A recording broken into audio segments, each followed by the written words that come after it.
All right, going live.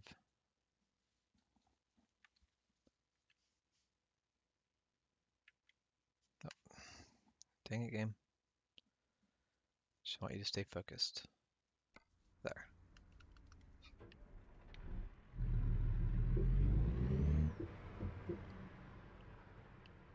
Now, I should be going to sleep soon. I should be filling my truck home fuel, but luckily, when you take the wide loads, they will actually just auto fill up and reset your hours at the start of it anyway, so I'm just going to go ahead and use that.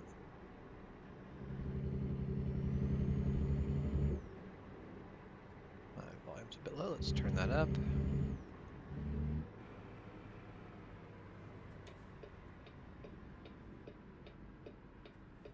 Hey, Michael, how's it going?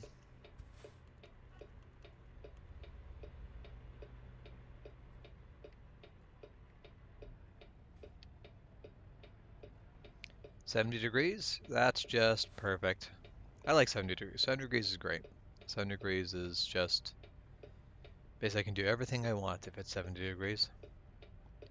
Not too cold, not too hot. Oh, yeah, the cotton. Raining cottonwood is not my favorite part about spring.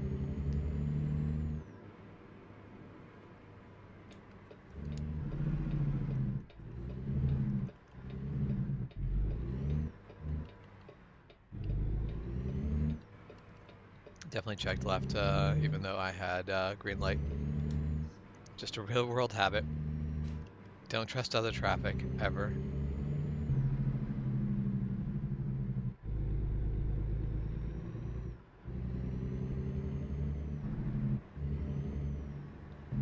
This this is a weird place to be picking up a helicopter from, in my opinion. Like, why is there a helicopter here?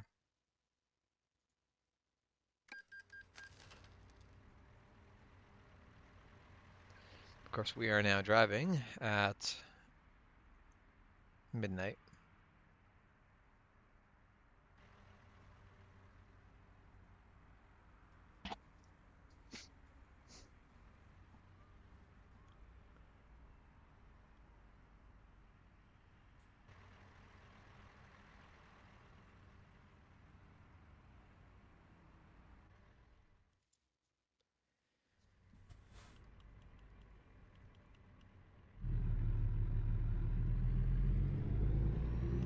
Now, this is a wide load, but it is not a heavy load.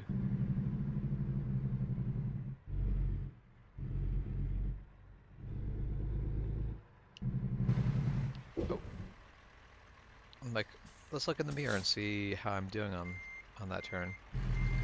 As it turns out, how I'm doing on that turn is very, very poorly. Uh, I'm not sure. Do I have enough room to make this turn? I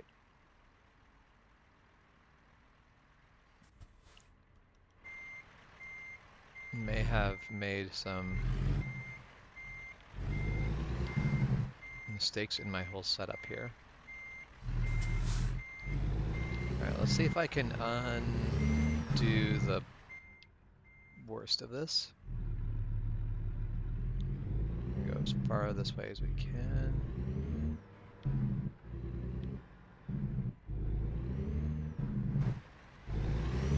There, that should make it. I don't know why we actually have that, the booster at the back.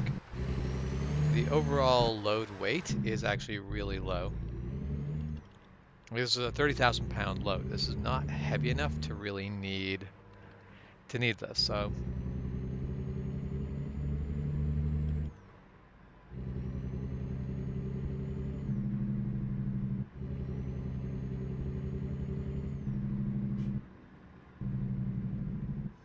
And we have a wide load, so we just ignore red lights.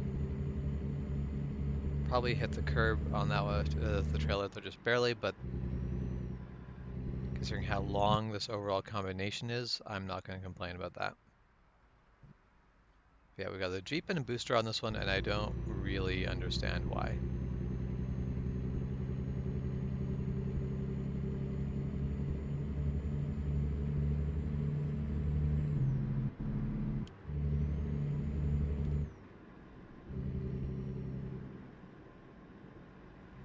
And this will definitely be a trip where we probably will not actually hit our maximum speed anywhere, or basically we will not actually hit our maximum, like our highest gear anywhere along the run. Because we are speed limited to 40 miles per hour.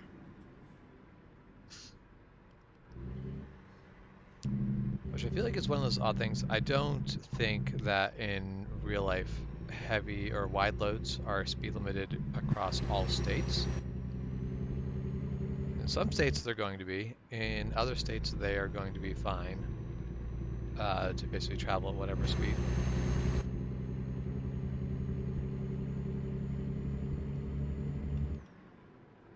Also, I know in some states you need to basically move wide loads only during the day. In some you're supposed to move at night because there's less traffic. So different states have completely different rules on this, and it can get very fiddly.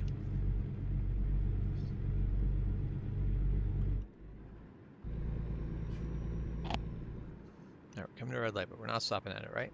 We're just gonna blow right through it. Excellent. Let's go. I'm getting really close to that police cruiser. Come on. There. Speed limit's gone up to 40. Let's do this. Also, really, really would love... No, that's not the... Have my high beams on, because it shows me so much more. I'd like to know why that police car in front of me doesn't have his high beams on, but...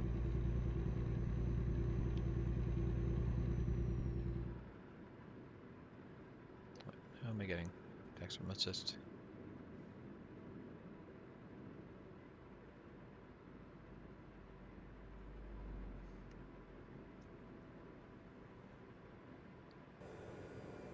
So it is one.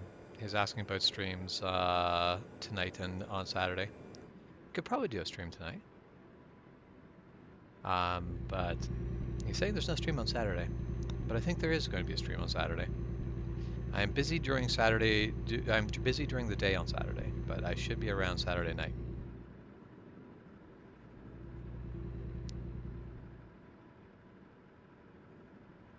I could probably do some form of stream tonight, but it is also going to be have to work around. I've got to get a bunch of stuff prepped for tomorrow morning, because tomorrow morning I need to be able to just roll out of bed and hit the road.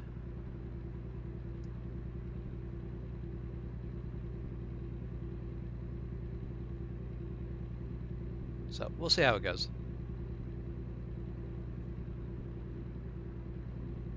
I will not be doing stream tomorrow morning, but if Juan is home, he'll probably be doing a stream tomorrow morning.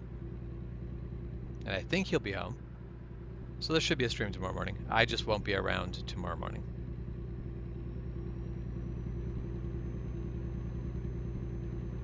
But basically, I'm like I have things going on this weekend, but I don't think the things I have going on this weekend are going to end up impacting anything, so we should be fine. But I guess we'll also see. We'll see how it goes.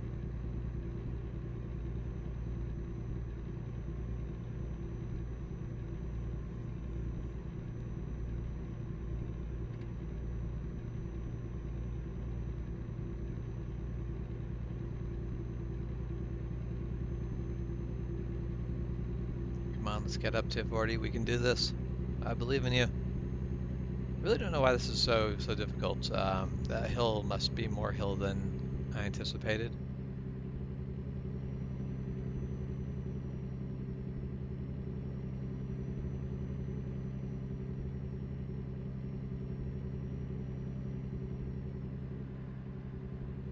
I mean, you are definitely not having our summer temperatures right now. I would be so happy if our summer temperatures were 70. Even 85. I'd be okay with 85 being our summer temperature.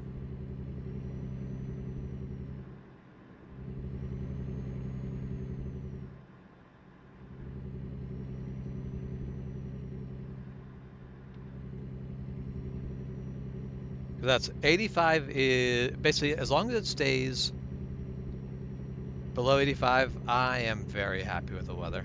That is great. Yeah. But like 87 is still like that's the point where I'm like I wish it didn't get hot on that, but man does it get hotter than that quite frequently.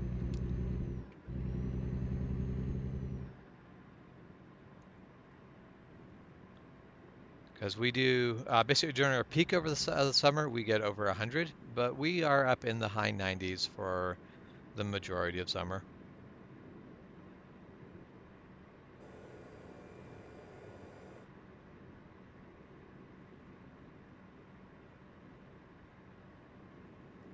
There's at least usually 2 to 3 weeks during the summer where we are at around 105. Basically, the sort of temperature where it starts to get so hot that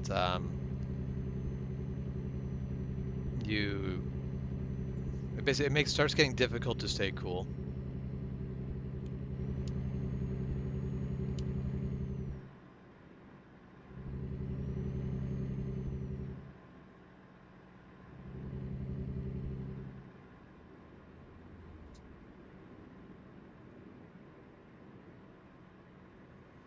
Yep, because that is the thing of your spring temperatures are like more like our summer temperatures, but also your peak heat during the summer isn't actually that much hotter than our peak during the summer. But you do spend a lot more time at that.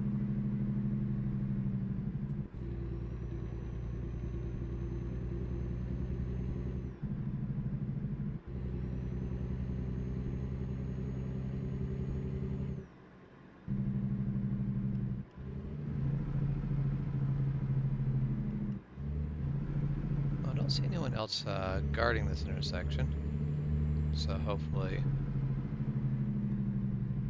mean, it does seem to be completely empty, so that's not a problem.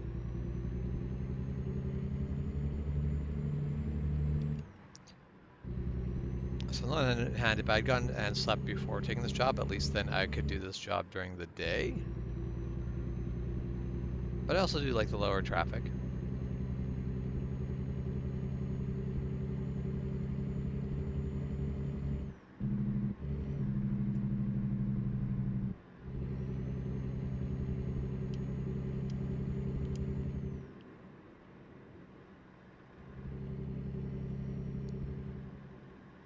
All right, we still have, let's see, it's 2 o'clock in the morning on a Monday, and we still have 5 hours left to go. So it'll be daybreak before we deliver this.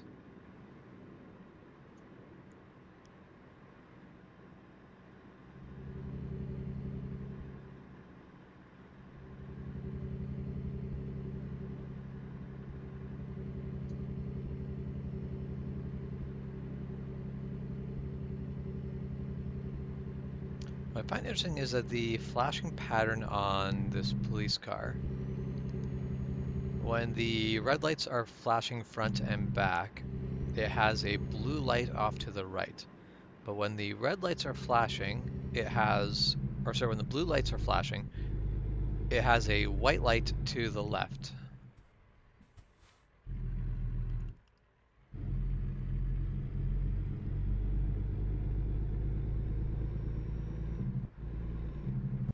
And this is going to be a lot closer than I had. No, that passed fine. Oh, apparently I've been earning money. Can repay that $100,000 loan.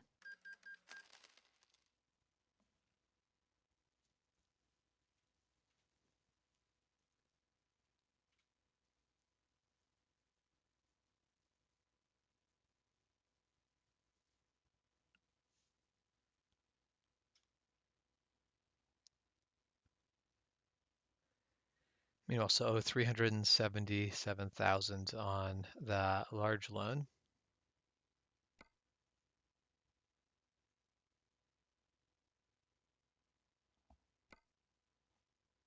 And that's, I would love to upgrade the price. I need $100,000 to be able to upgrade the yard in price.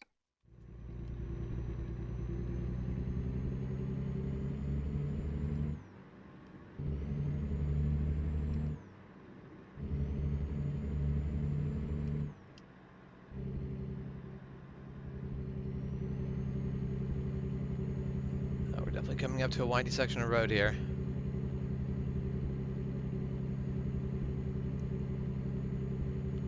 So that's my entire thing of like when it gets hotter, like hot enough, when it gets to like 105, 110, a fan does not make it any cooler. All a fan does is blow the hot air, basically blow the hot air around. The moving air is not any cooler than air just sitting still. Because at that point, because the reason why moving air is cooler than standing still air is because your body heats up the air around you to the same temperature as your body, which is really damn hot. When it's past 100 degrees, the air already is as hot as your body. Moving air isn't any cooler. So yeah, during the summer, it's like when you get up into the high temperature of the summer, a fan doesn't help. It doesn't make a difference. The same reason, like on a motorcycle, when it is, excuse me, car, I needed that space. Big problem with this is I can't see where my trailer is actually going because it's all dark. This is a difficult load to run.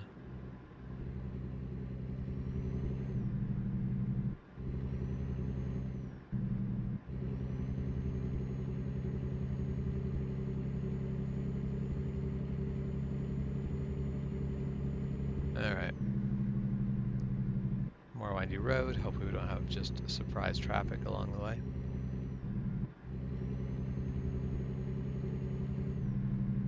Hey noob, how's it going?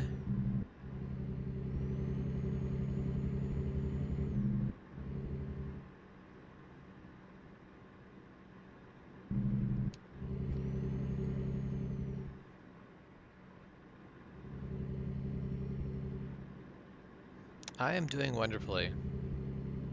Thank you for asking. So it is Friday. Friday is always good.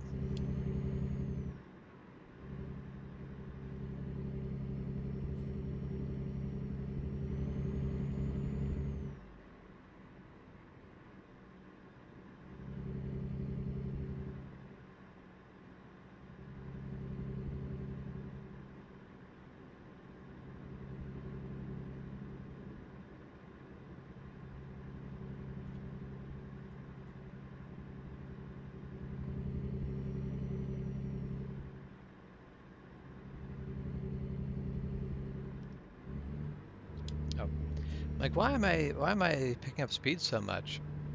Some engine braking will definitely help me out here. There we go.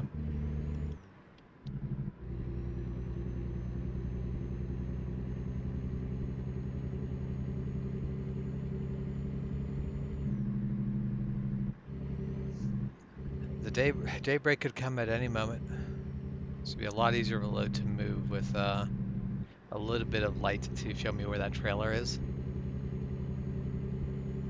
It's not a like super long, like it's not an unusually long load. I've been hauling a lot of equipment that's at the same sort of length, but it just is a long load to move in the dark when that back end tracks around so much.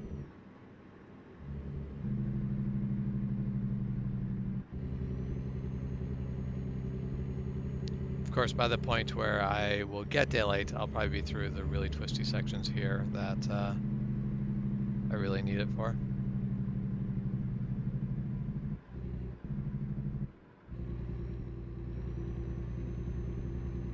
Of course, I keep catching traffic in the middle of these. I mean, in this case, it shouldn't really matter. I've got enough room to kind of move over far enough that I should be able to keep the trailer from crossing too much. But like the hairpin coming up, that's one of those that it gets a bit sketchy. Need to use more lane than usual.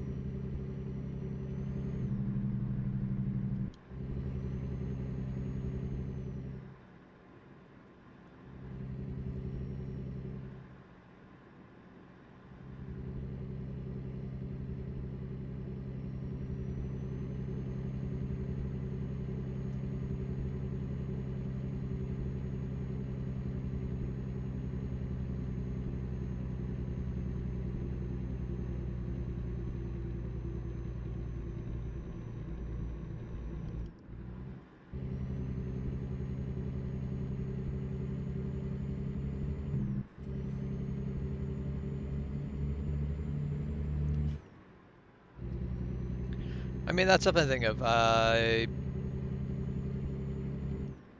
know that your spring weather is a lot warmer than ours. If it hit 100 degrees in April here, I wouldn't know what to do with it. It would just be so hot so fast because we're still pretty chilly here. The weather's not like we're sitting at like mid 40s most of the time here, not 80s. So if we suddenly jump to 100, that would be a big system shock. But yeah, in an area that doesn't get snow during the winter, getting 100 degrees in April isn't surprising. Is it still too hot? Yes, yes it is.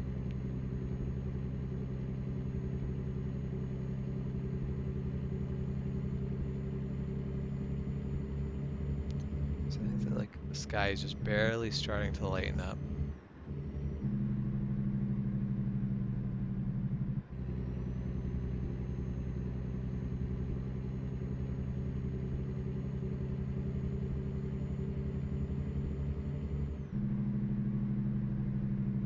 I can just make out my trailer that touch bit better. Not a huge difference. Like I can't really see if that booster is going over the line. It probably is.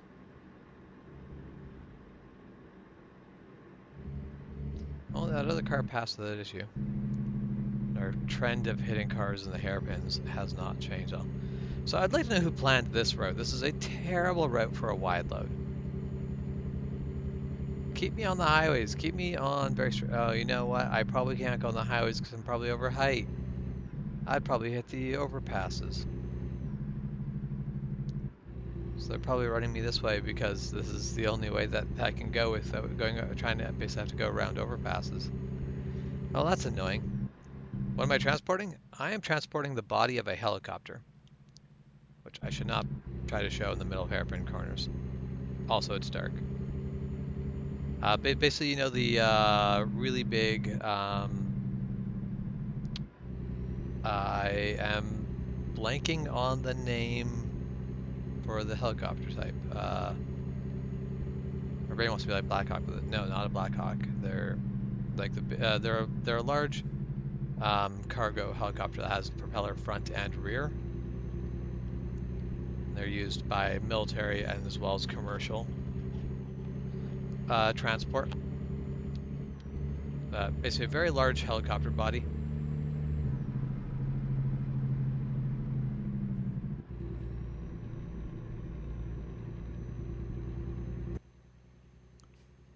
Yeah, it's really hard to see in the dark right now, but yeah, it is a helicopter on the trailer. Here, coming through the lights, this might why?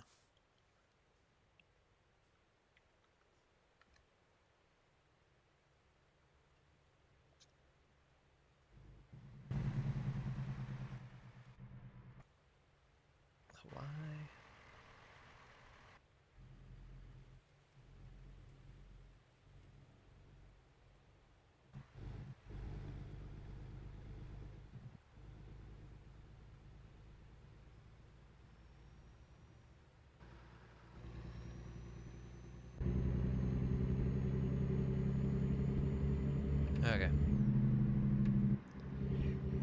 Yeah, the basically helicopter blades have been removed. The rotor blades. I'm blanking on a lot of words today. The rotor blades have obviously been removed because that would be so wide and quite dangerous. But basically, it is the rest of the helicopter. Basically, just the helicopter body itself is a wide load because I think it's 13 feet wide, which is quite a wide load. That is not a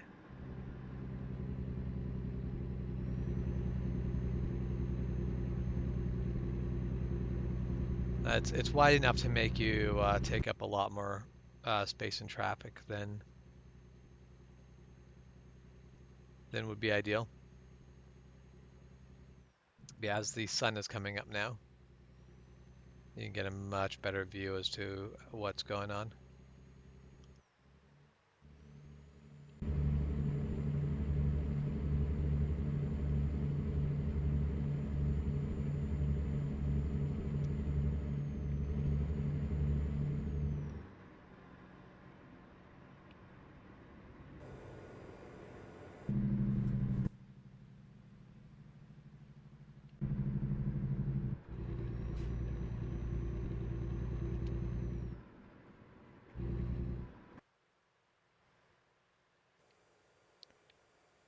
Is that corner sharp enough that from this view I cannot look around the corner at all?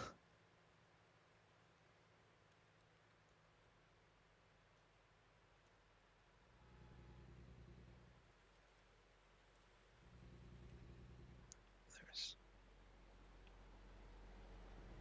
yeah, it's basically that booster at the back is the big thing that makes this take up the space it does, which I still don't understand why that booster is there.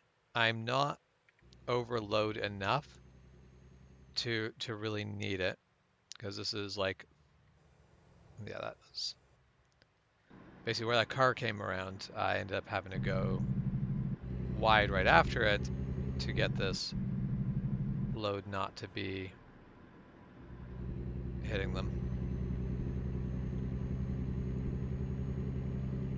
That's definitely the thing of like, if you're gonna bring a load like this down this road, you should be getting a cop in the oncoming lane to be stopping cars before you hit a sharp corner, so you can actually use both lanes around a corner, because you're not going to be able to not do this. Because when I've seen this in real life, that is the way it usually goes. Is where you're hauling something really over length and the trailer's long. They basically shut down the corners for the truck to go through, so the truck can use both lanes.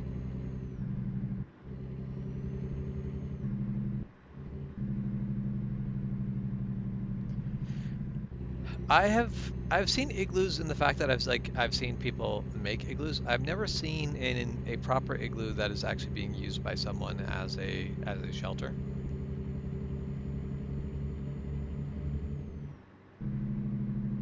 The indigenous people in northern Canada, they will actually live in igloos during the winter. There are no tribes that I think that will actually use igloos year round. They do live in a warm enough area that summer is not frozen and icy. Still cold, but not that cold. But yeah, I've never actually seen a igloo that is actually being properly used as, or like is even set up as a living quarters. Oh, I want my mirror back. I'd like to be able to see.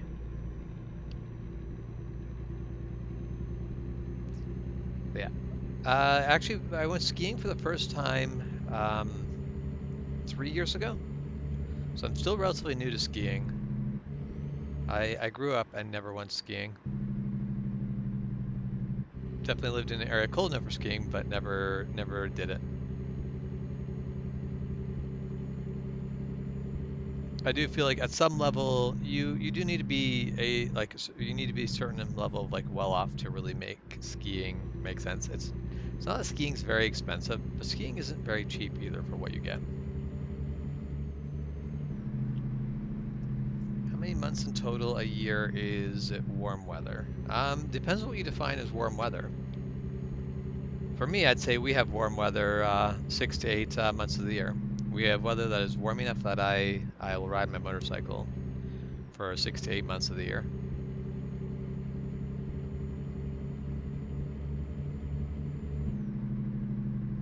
What are we hauling?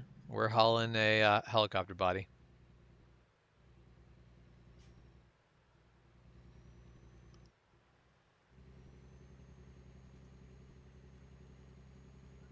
So wide load, and we're speed limited and all of that stuff, and we get the police escort. Yeah, it's definitely one of those where I'm like, this is kind of neat because this is a very unique load. Definitely one of those things of if I was hauling this in real life, I would be. I don't think we did not make that corner gracefully. I damaged the trailer. Well, damn.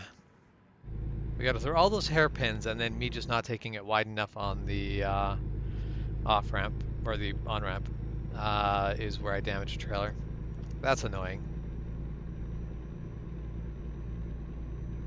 Yeah, this is one of those things of like a helicopter is a very expensive piece of equipment. I would definitely be nervous hauling this in real life. It's very big, very fragile, very like easy, like, and with the trailer length, yeah, there's just a lot of things that could go wrong, and the cost of things going wrong would be really expensive.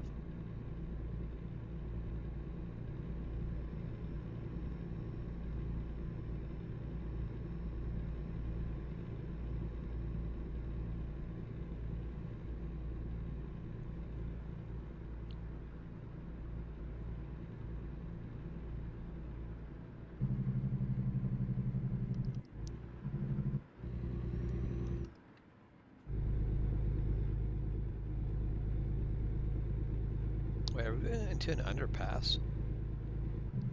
I'm actually a little surprised that we are going to be able to fit into an underpass, but I kind of suspected we would not be able to. But I guess we will see how much clearance we have. It looks like we actually have a ton of clearance. Yeah, that's not even close. That is way more than we actually need.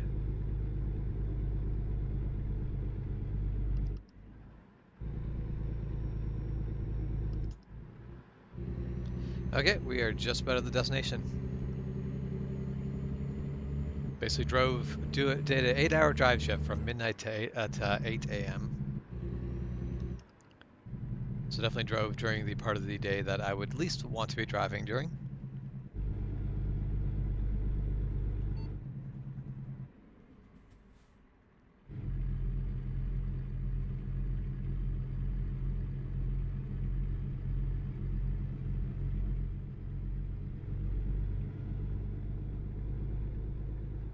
Yeah, these bridges here are 21 feet.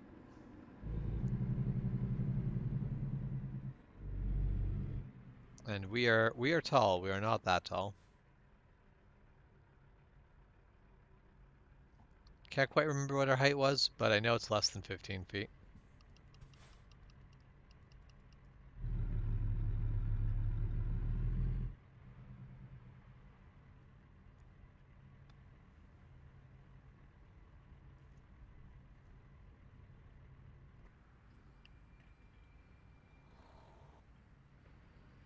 And yeah, the booster's not on the curb. We'll take that as a win. We are going to go wide left.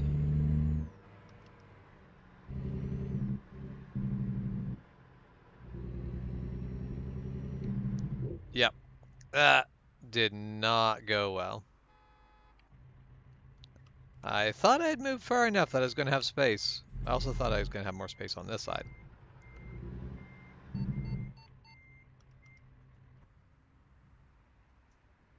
Hmm.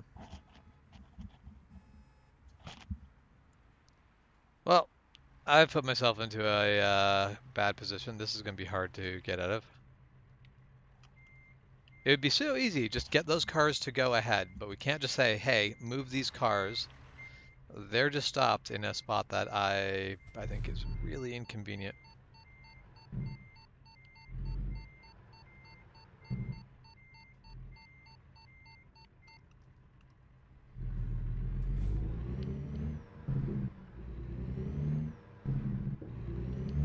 If we use that space. Okay, that gives us enough space that basically we're going to... That booster might drag along that, but at this point, the booster can just deal with what it's got. Okay, no, the booster will clear. Booster doesn't clear by a ton, but yeah.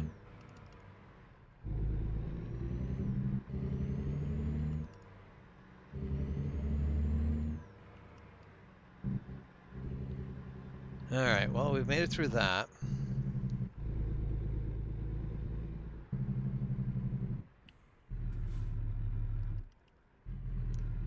Now let's see about getting it into the yard.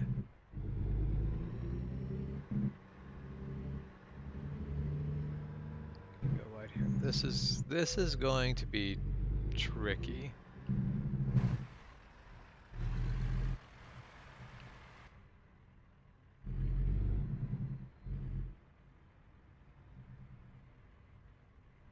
Do love I'm not even in the yard yet, and they're like, you can just skip parking it.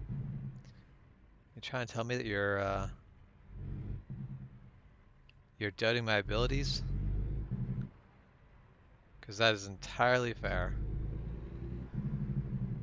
I have certainly not proven myself capable of this, but okay, yeah, booster should clear that still, even if I start turning over hard now.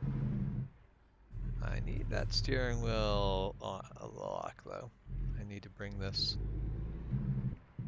all over.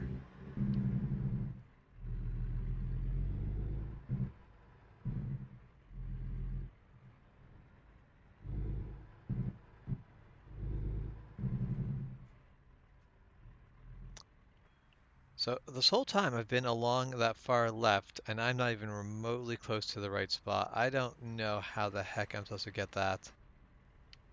Like, this should be, with an articulate trail like this, they won't usually make you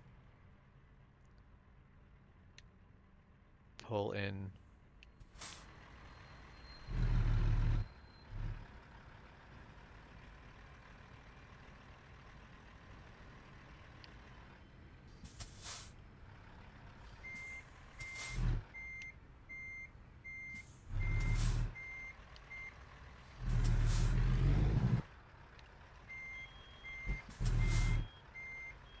Uh, Probably would be smart to just skip the thing, but let's see if we can get. The booster is just going to go where the booster goes. There isn't anything I can do about that. The Jeep I can at least kind of control. Yeah, I've definitely have stopped at a couple of the lookouts.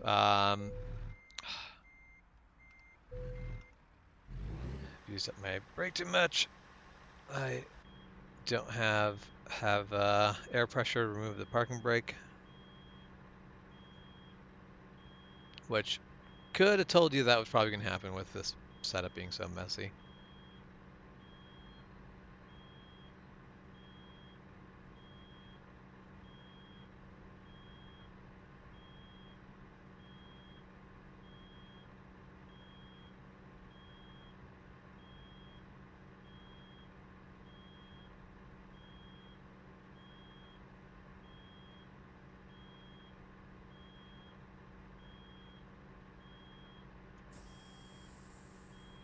Right, parking brakes are released.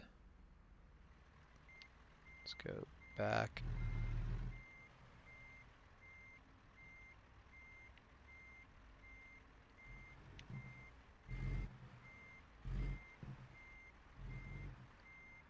Yeah, that booster is just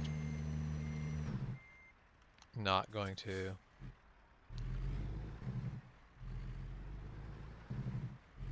Be cooperative. Yeah, the booster is one of those things where that if that booster wasn't on here, this entire thing would be so much more doable.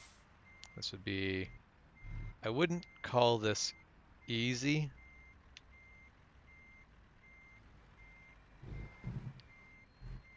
But basically that booster,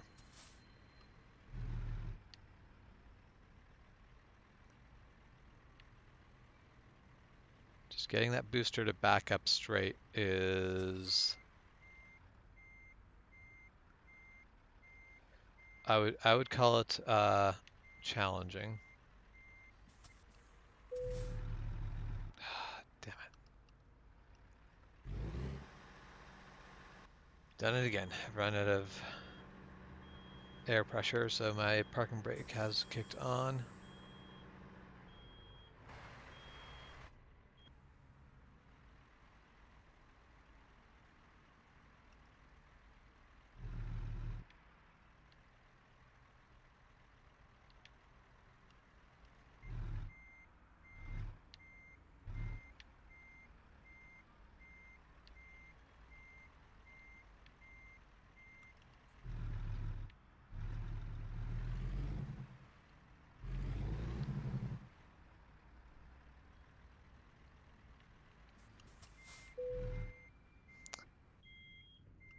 knew that was. I actually tapped the brake twice there. With a low amount of air pressure I was already building up, I knew that was going to be a problem.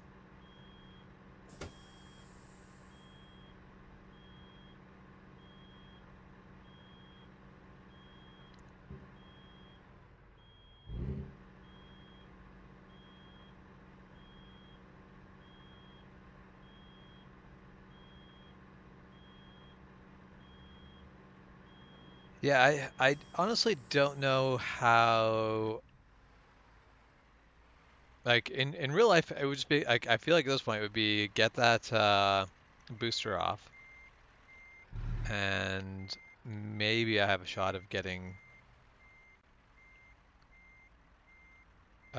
this.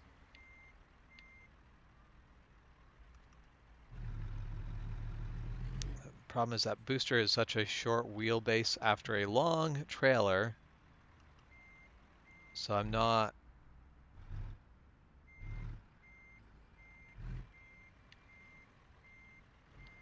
How do I get that booster to?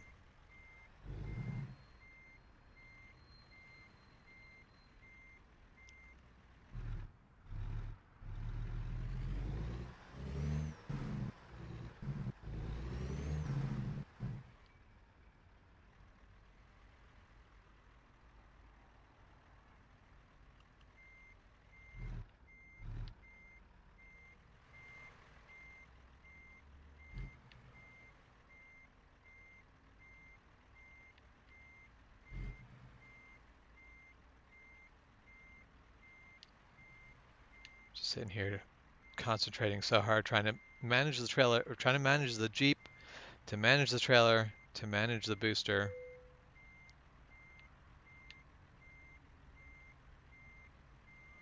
I can't even imagine trying to do this in first person view. I just wouldn't be able to. Oh, sweet. We've got the booster actually going the other way, which was actually helpful.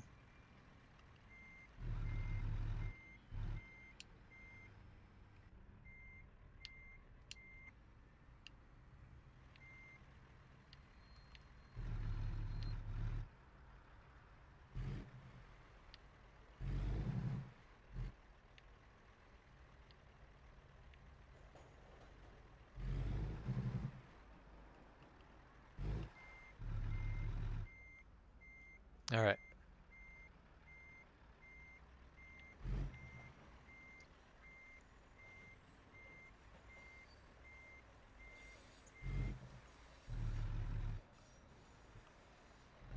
Yeah, and that's like backing up two trailers is okay. That's doable.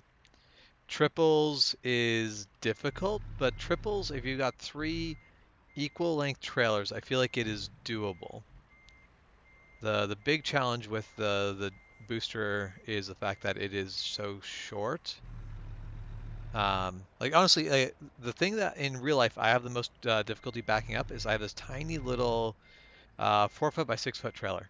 It is just tiny, and usually when I'm hauling that, I am hauling it with a tiny little SUV, a Honda CR-V.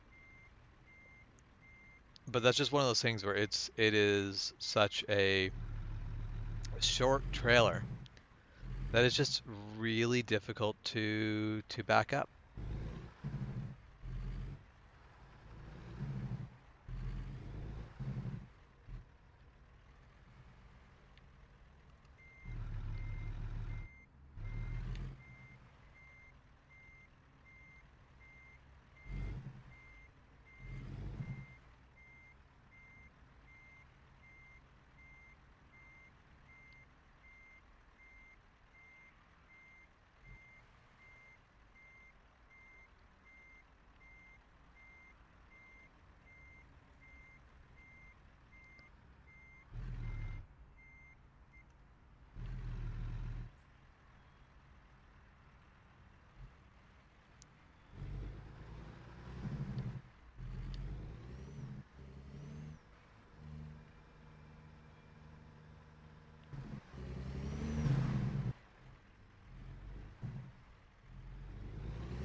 get that.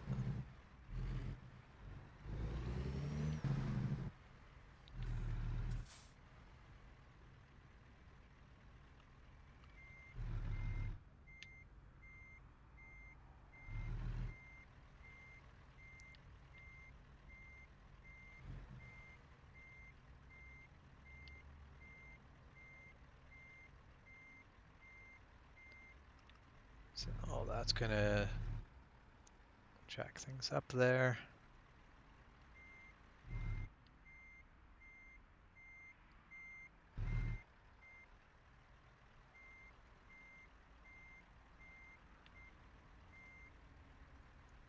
The problem there is going to be that that booster just isn't going to go in line. So in real life, you could just basically push that booster sideways. At least I'm pretty sure you could just push that booster sideways. It was absolutely what I would be tempted to just try to do. Just bully it over.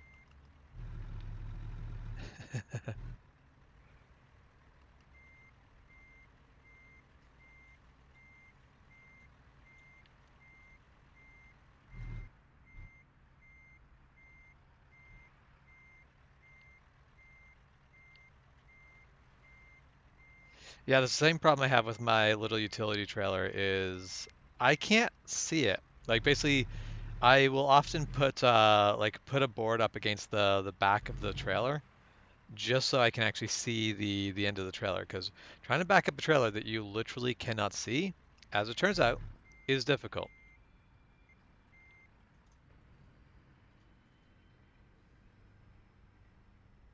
Why? Why is the camera so insistent? Oh, because apparently I was rolling gently backwards and the camera was trying to adjust for that. That was annoying.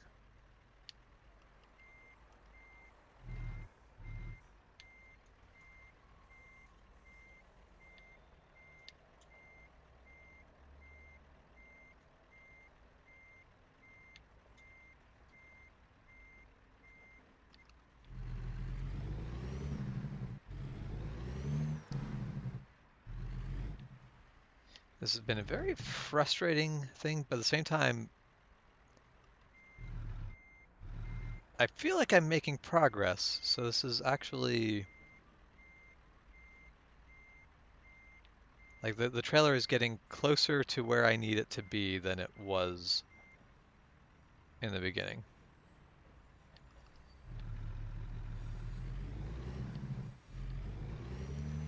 Ton of back and forth, like horrifying amount of back and forth. I do love that the like reverse camera view is absolutely useless because it doesn't even show me more than half of the trailer, much less the booster.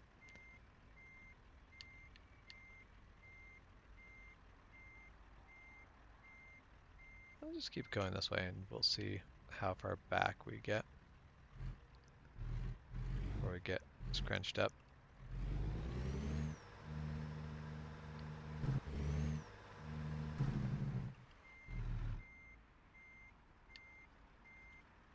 I need that to kick up further.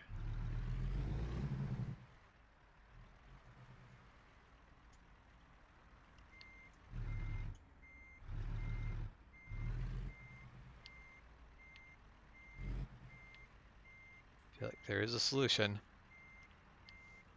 It's just difficult. Nope, wrong way. Don't turn that way. Turn this way.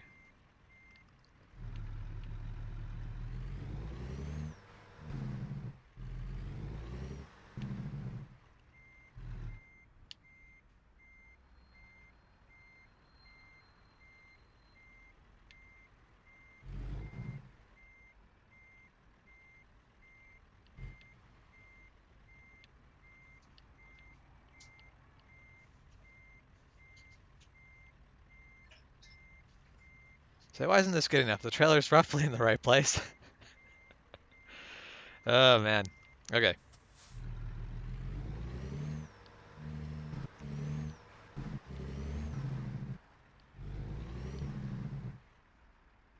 Not what I thought was going to be my day of trucking today, but we'll take this. This is now that I've started this, I can't put down the challenge of trying to get this. Nope.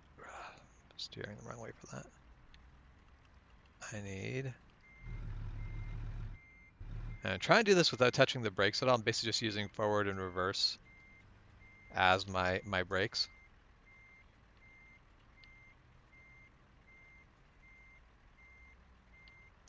Well, I definitely did not want to do this in reverse at all. There is no point where I wanted to have this trailer in reverse. But I wasn't quite just given the option of this is how I want to run it. So, oh, come on. We're so close to getting this sorted out. Like I feel like my real world solution to this would be get rid of the damn booster.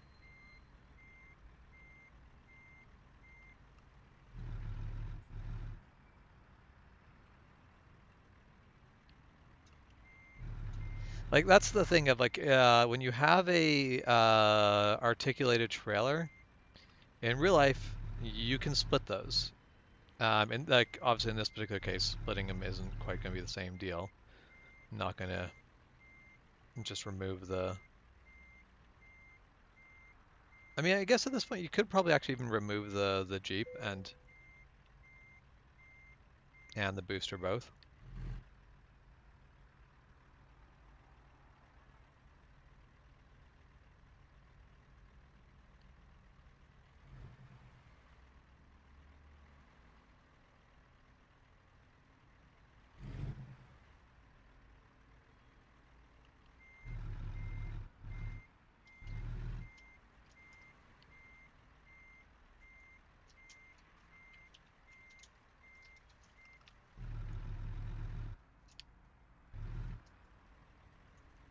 Okay, I need to push that. I need to push the trailer the other direction. So from here, I push the trailer in that direction. Can I get that booster to come in straight behind it? No.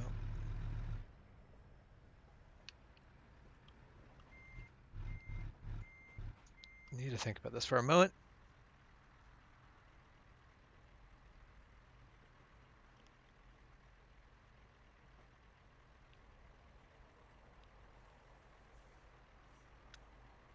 Okay.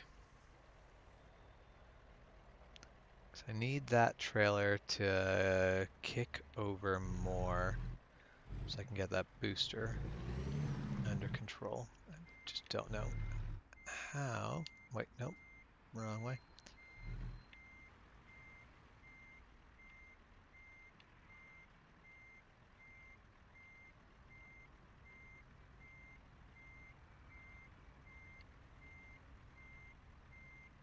We are getting that booster going straight back, which is an improvement.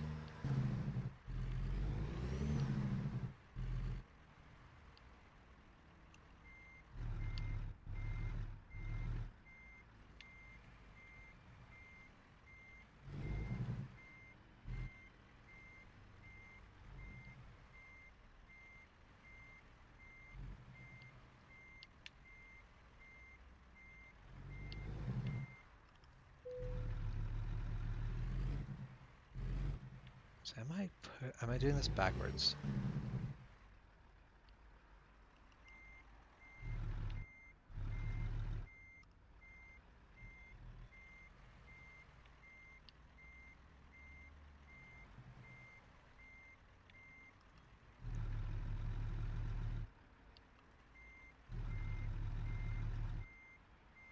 I do feel like one thing they could have done in this game, rather than going, will like basically how we'll like one of the ways they could have done it to make parking easier for these bigger loads. I'm like, wait a minute, I don't see the booster. I know what that means. I mean, that means that the booster is way out of whack, way off out in the weeds.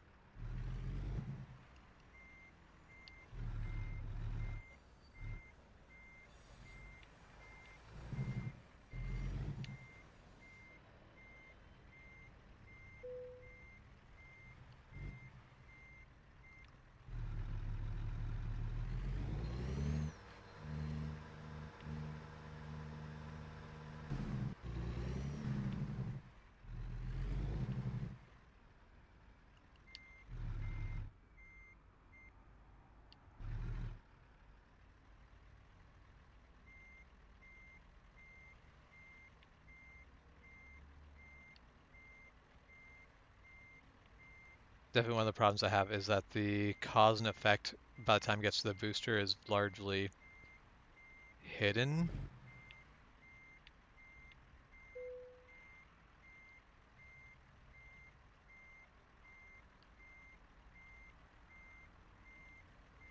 Okay, so I've got the booster. The booster was going backwards very nicely. I did lose it.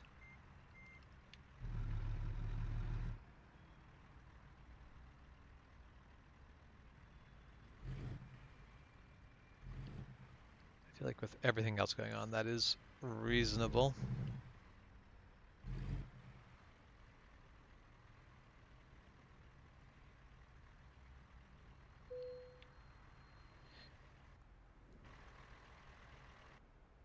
That is what we're going to definitely call a successful parking job, even though, yeah, total disaster. We're counting that as a victory.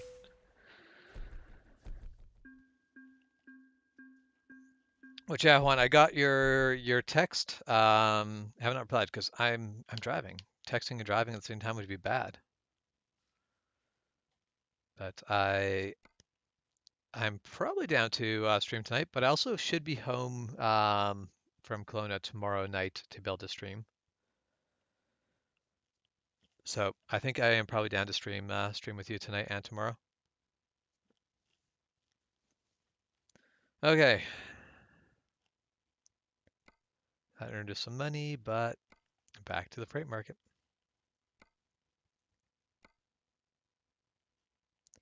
Household appliances, backhoe loader,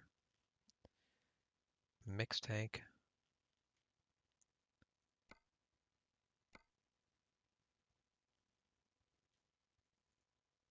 What I kind of would like to do, so I'd like to see if I can't get down to farther into New Mexico.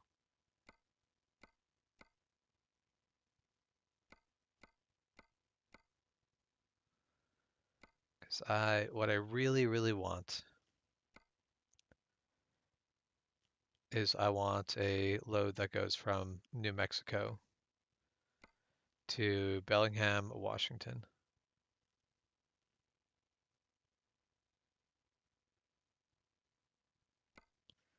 But no, I'm not gonna be able to do it. Let's just take a look. What is currently the longest route we could do? Longest route we could currently do would be from Hobbs, New Mexico to Coulee Dam, Grand Coulee, not Coulee Dam. Coulee Dam is in, basically the Grand Coulee Dam is at Grand Coulee, unsurprisingly, but Grand Coulee, that is 1,700 kilometers, 1,744 kilometers.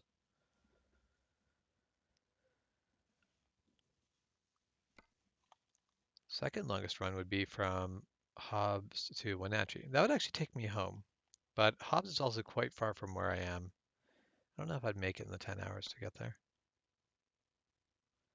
Let's just continue to take a look at the jobs close to where I am. Let's go back to price per distance. No, we want to go down.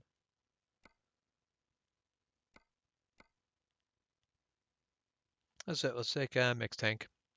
Nice simple load. Something a lot more. Actually, this takes me on. Wait, dang it, lost it. Just household appliance. Very boring trailer. This I do everything in miles. American Truck Simulator in kilometers would just be weird to me. Be some sort of sacrilege. But we're going to set the GPS for that. But I am also going to just AFK for a moment. I will be right back.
So you asked me kilometers or miles. I answered that question, and then you say that I said kilometers?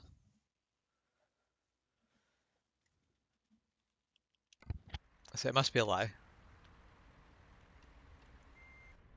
Everything in miles always if you're in America.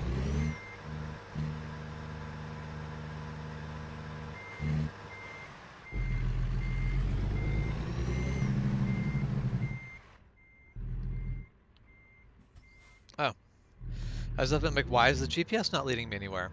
That's because I'm already in the right yard.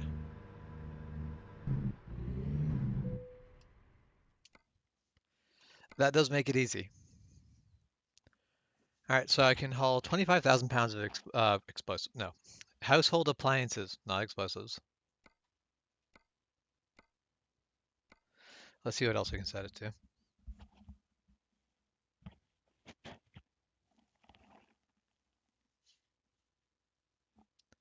See what the insulated double gets us. 26,676 pounds. So I'm going to disagree with you on. I don't care that there's video evidence to back you up. That would obviously be incorrect and wrong.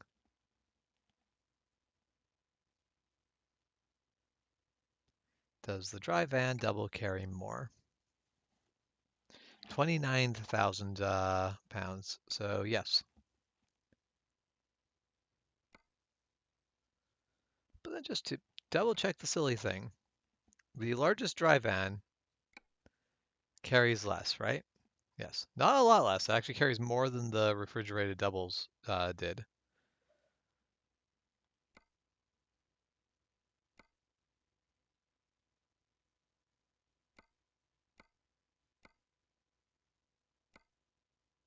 But that was our dry van right there. Double dry. So there, we will haul 30,000 pounds of. Wait a minute, 30,000 pounds of. Yeah, it was 25,000 originally, I think. It was just a regular, I think it was just a regular insulated trailer.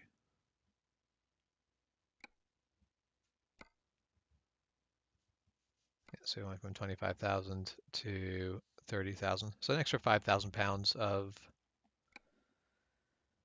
goods.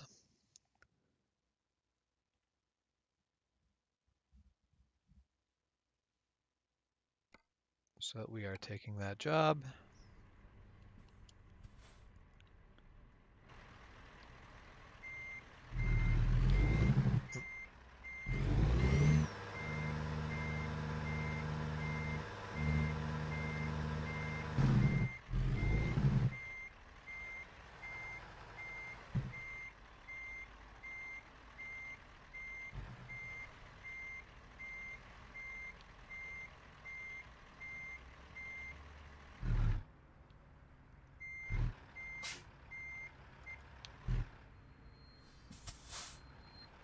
Don't roll forward.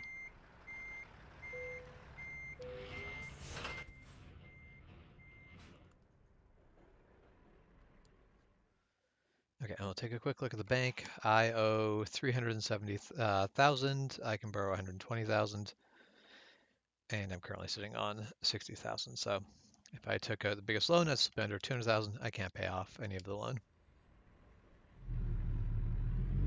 even by taking another loan out. To me, the way they limit your loans is weird.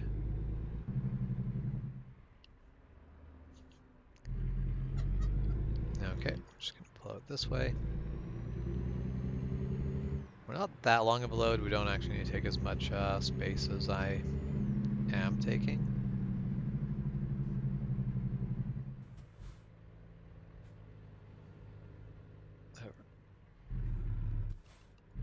You slow down too much. Try not to hit the back of that while making the corner.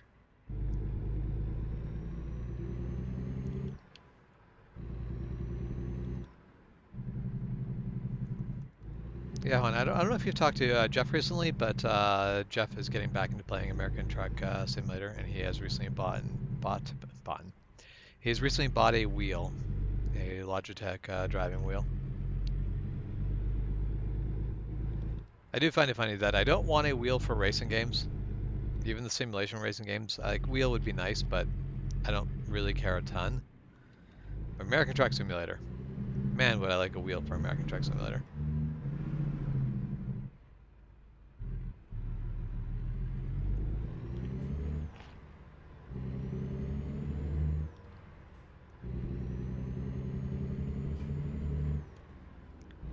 Okay, so we've got 17 hours of driving. It's not actually a ton, but enough that we will need to take a rest stop before we get there. I'll have to figure out what I'm going to do with my rest stops, because my rest times are going to be completely messed up because the game reset me to being rested at midnight. So I'm going to try to basically probably stretch out my rest stops a little bit.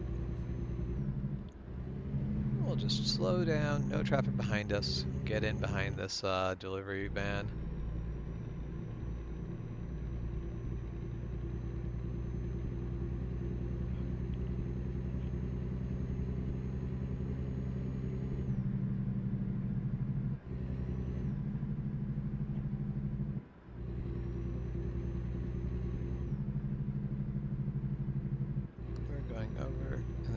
Over because Pizza House is moving too slow for us. Gotta get with that program.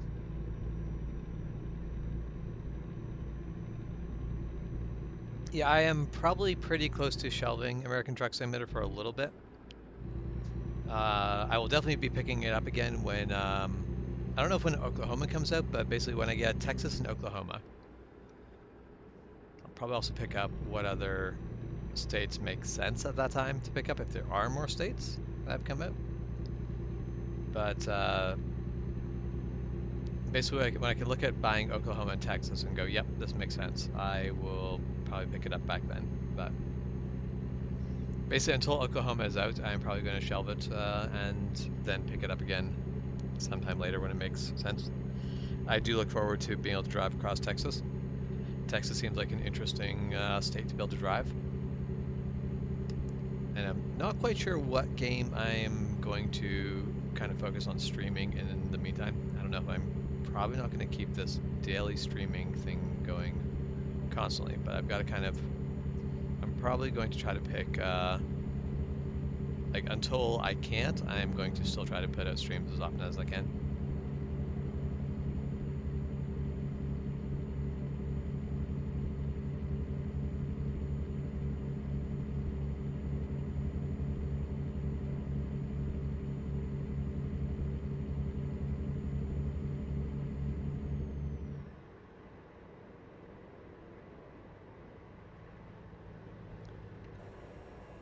We'll get our speed back down to 80 and a 75.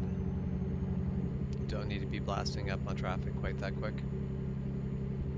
As fun as it is in Big Rig, just living in the left lane. Assume that is a truck for glass delivery. Anytime I see the big panels on the side, it might either be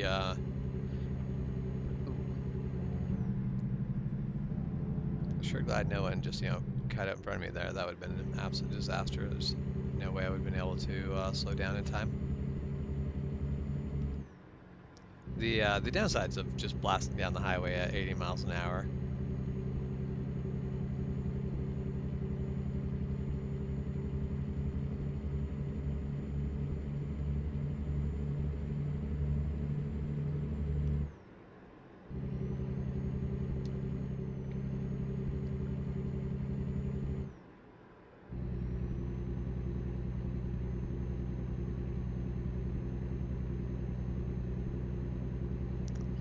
Yeah, I'm kind of tempted to basically pick up one of the games like Dyson Sphere, or not pick up, but like pick a game like Dyson Sphere Program or Satisfactory and stream a good chunk of that, and we'll see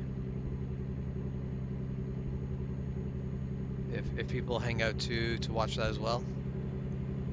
Those are definitely like huge time sink games, but they're games that I find endlessly playable for me. There's just something really absorbing about the basically endless, basically the endless efficiency refinements that games like that are constantly putting you into.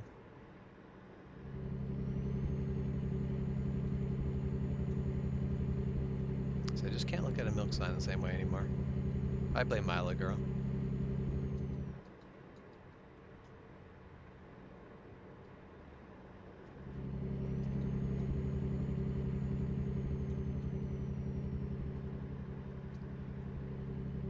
It is 11 a.m. and we are way too close to needing to sleep. We're going to sleep at like 1 p.m., which is nuts to say the least. Stupid wide load delivery just automatically forcing you to sleep on there before doing them. Oh, I'm doing 80 and a 65. It's faster than I mean to be going.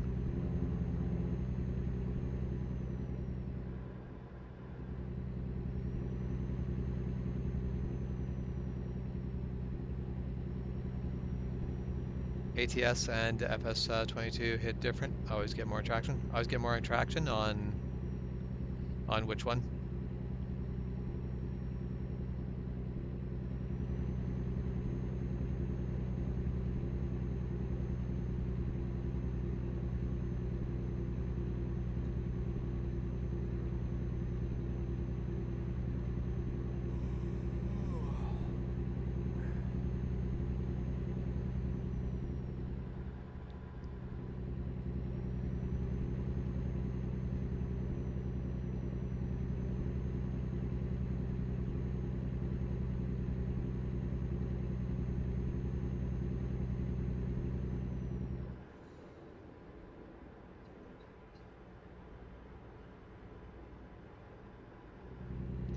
Oh, you're saying FS22 and American Truck Simulator always get more interaction than other games?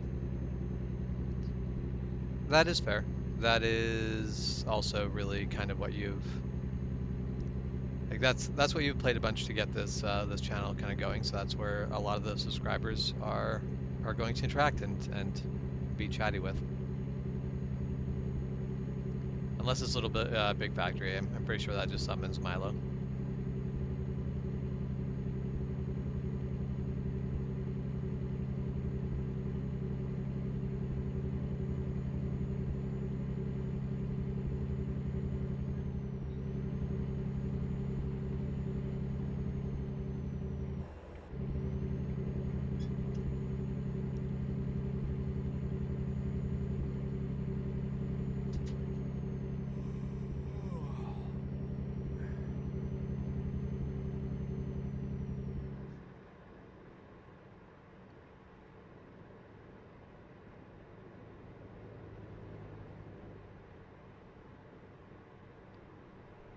So I think this is, yeah, I think this is a road that I've never actually gone on before. Certainly no, I haven't come the other way from this road. Oh, paid off a loan installment.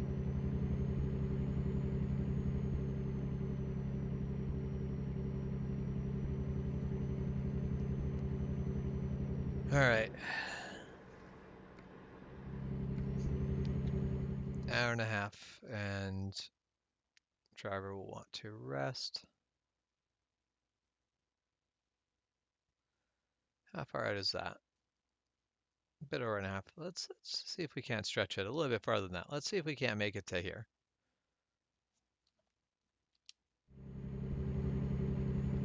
See if we can't slowly over hour. Like realistically, the best way to do this would be to simply park the truck and start again at 8 a.m.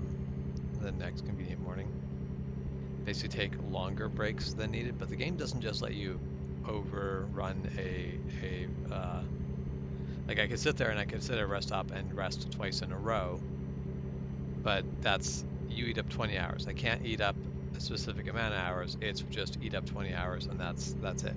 You can only do it in 10-hour increments, which is a little bit annoying.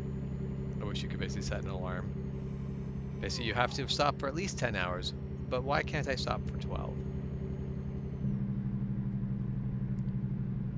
Okay, so the road is closed where I need to go. What? How do I...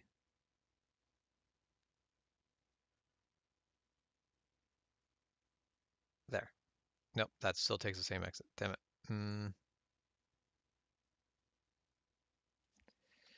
I don't know that I get a good option here. I think this is just simply a bypass all of this and get screwed over.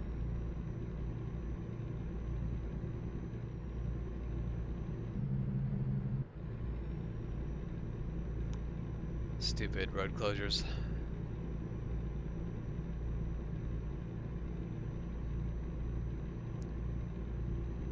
Alright, so basically just drive past, take not the next exit?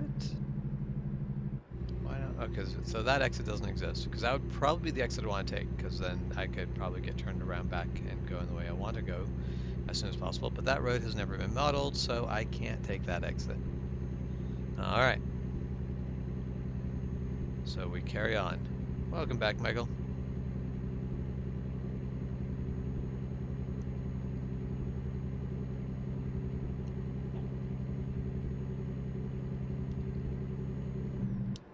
Probably don't need any speed by this much.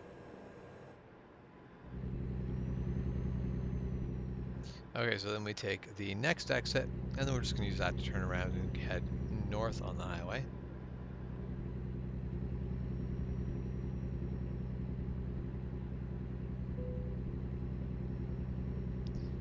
And of course, this is going to have completely changed up our plan of...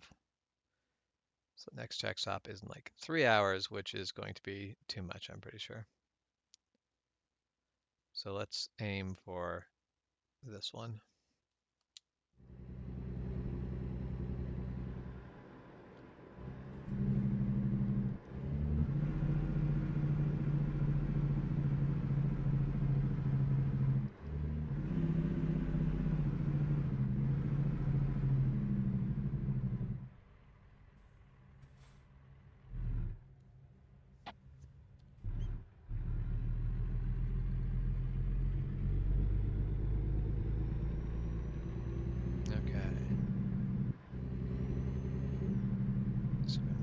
left, and then we are immediately taking another left. Sweet. Good time in there. Take that corner wide.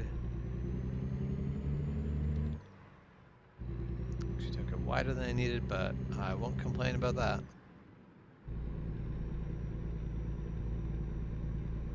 You know, if you're trying to get Juan's attention, you can always use the @ Juan. That way he gets basically a highlights for him.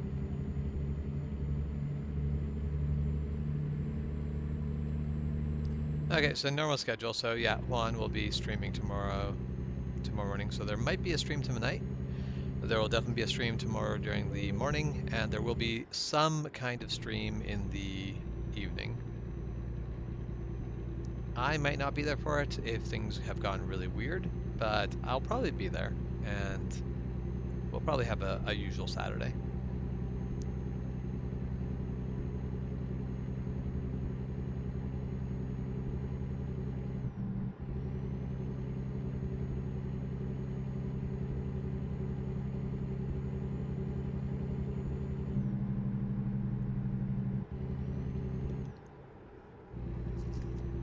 Okay, so then we take the next exit, I think.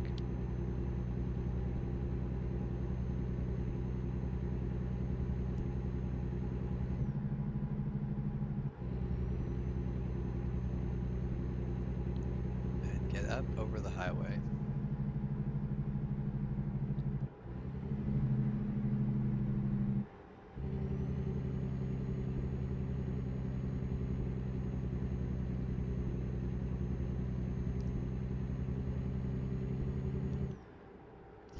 These exchanges are just such monumental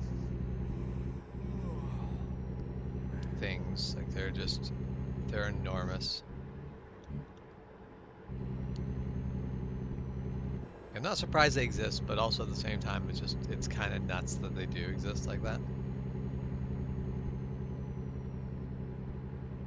All right, so blasting through Albuquerque.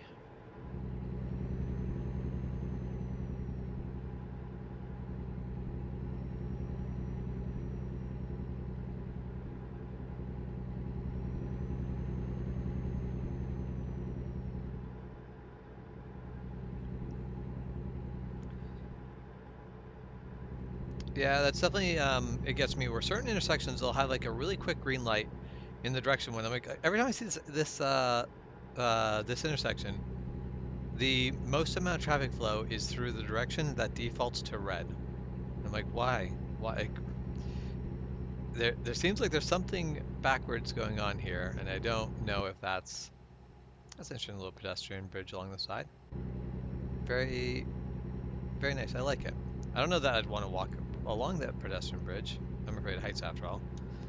But it is very nice.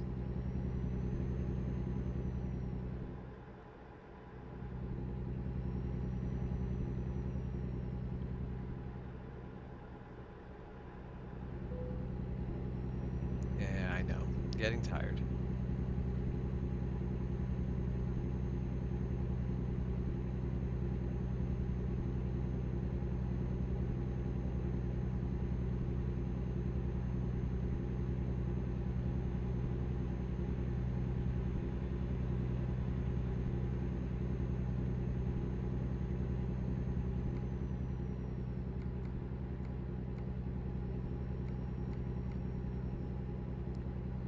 Okay, now I don't know what exit I want to take here. Actually, there might only be one exit.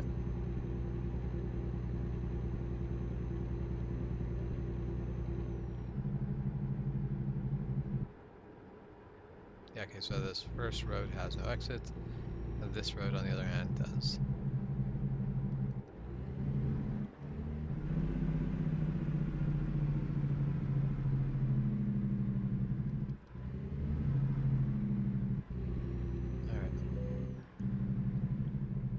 I mean, 9-second green light in certain places might actually make perfect sense. Like in some places that might not be a problem at all.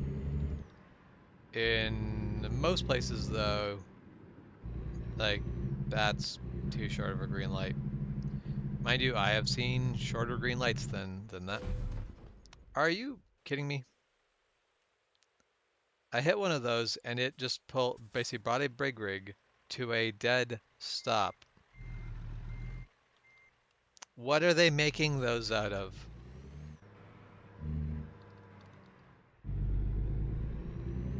Brought me to a dead stop, and I don't know how much damage it did. Like, just higher wear alone has got to have brought my big rig to some amount of damage already. It's been a while since I've basically done maintenance on it. But still, that was quite a bit of damage, and yeah, stopped to dead from a high speed because of one of those like flimsy little barriers. Oh, and I'm going through this backwards. And I also went too wide.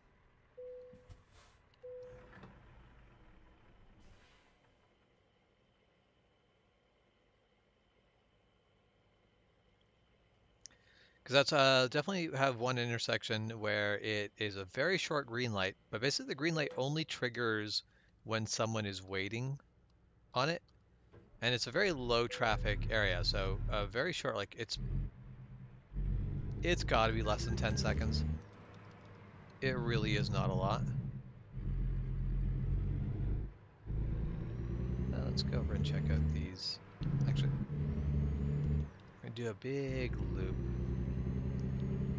Let's get through here.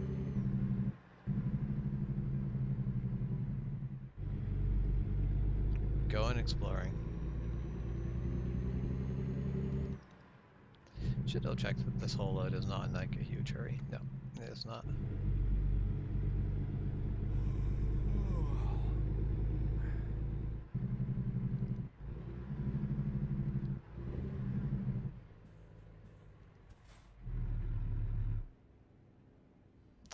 Where are you going, Big Rig? I don't know why. I don't know where you're stopped where you are.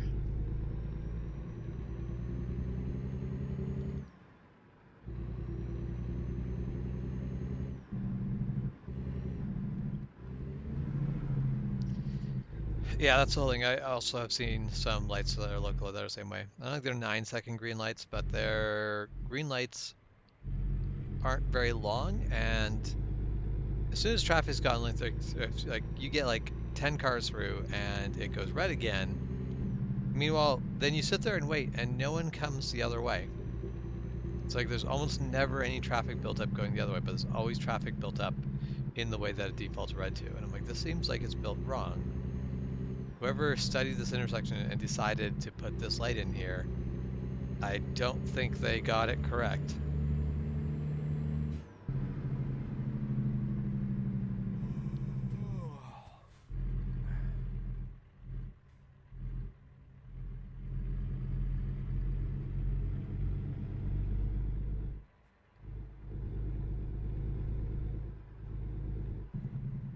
Okay, so we get through here.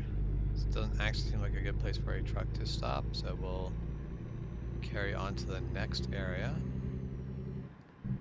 Let's see if that's better.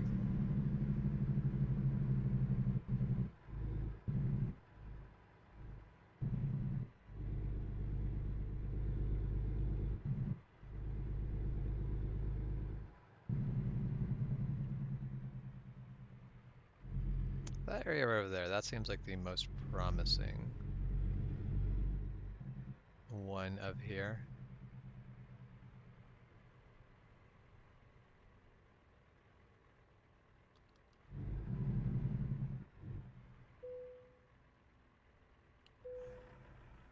Okay, we take a rest. It is 3 in the afternoon, and we wake up at 1 a.m.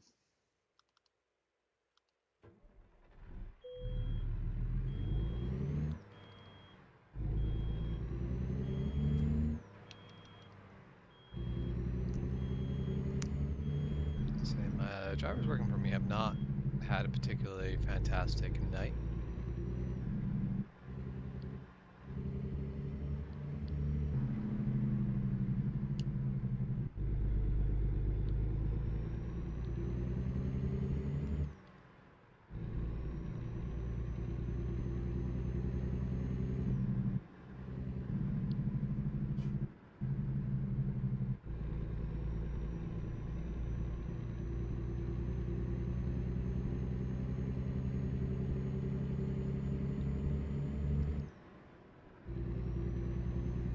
I should do, instead of having lights on my controller, like being able to turn lights through the different settings on my controller, I should have high beams on that button. Make a lot more sense. So yeah, currently, so unassign there. Now looking for high beams there.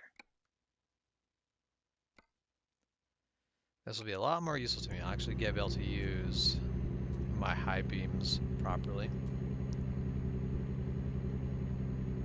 I mean, there's not really much in game stopping you from just turning your high beams on and leaving them on. Other cars will... Oh, I'm running a red light. I did not see that until I was going to be going through the intersection regardless. There's no reason why I should not have expected a red light there, but I was definitely not expecting a red light there.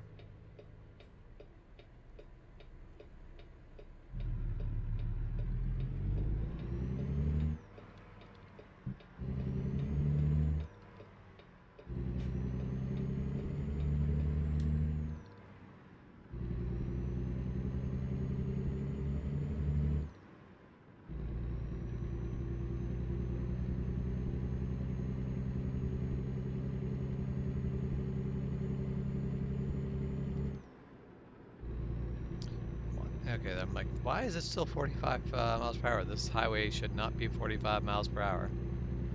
But the update has finally hit.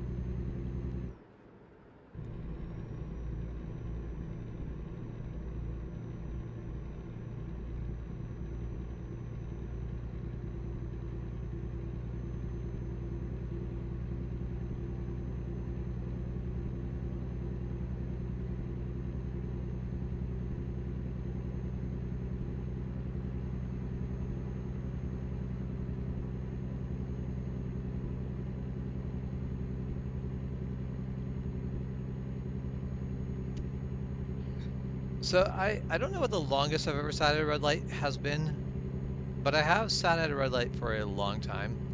But that's usually a case of on a motorcycle. Sometimes you get red lights that won't trigger for you. Basically, the sensor doesn't recognize a motorcycle, so you're just stuck sitting there.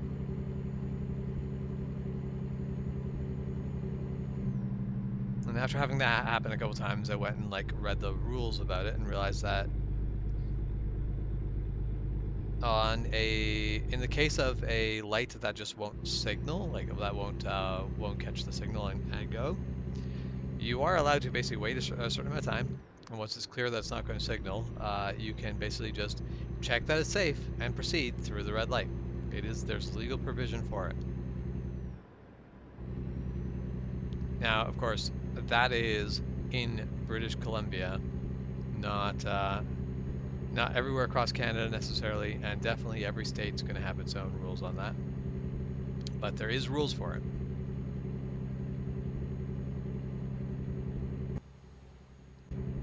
No.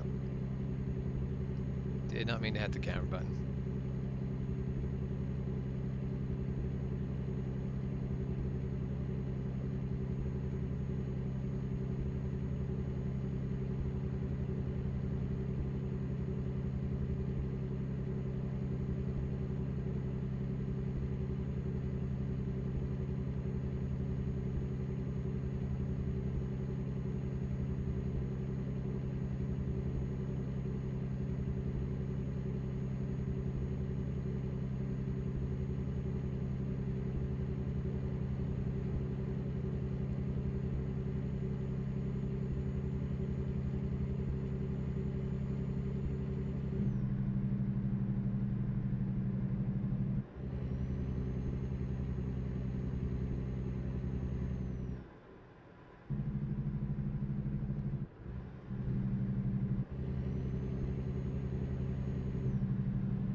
Of course, we just got someone hanging out in the left lane. That's fine. Someone's got to do it, I guess. Be no point in having nice people if we didn't have rude people.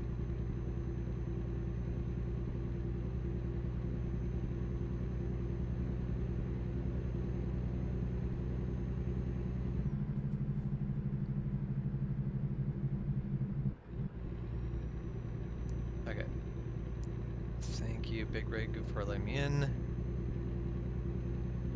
You know, this idiot needs to get out of the damn left lane. See if we can't just, you know, encourage him to. There.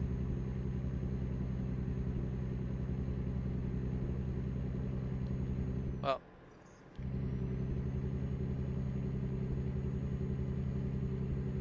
We are now nice and clear, open roads. We've got 11 hours till delivery is done. We have 12 hours till we need to sleep next, so that actually turns out good.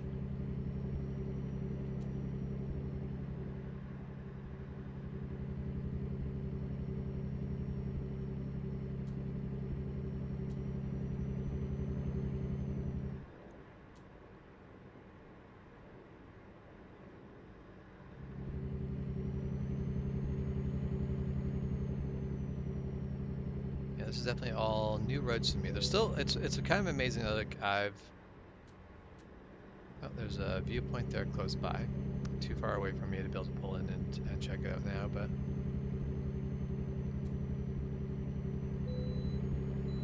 And way scale is bypass, so we're good.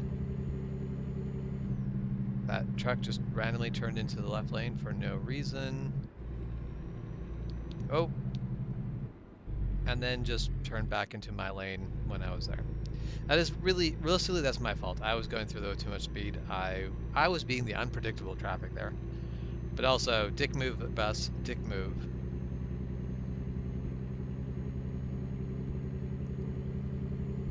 Basically, we were both being idiots there.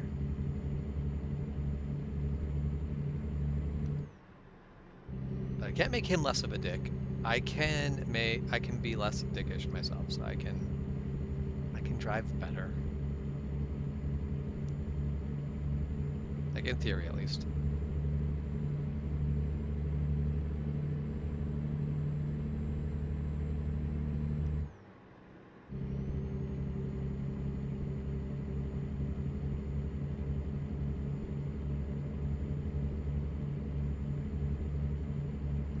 Hey noob, welcome back.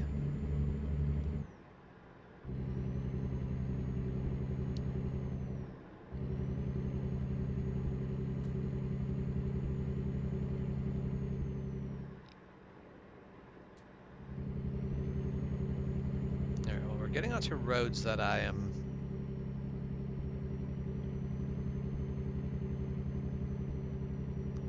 have been on at least some level at. Not sure, because I mean, I haven't been on this highway still though.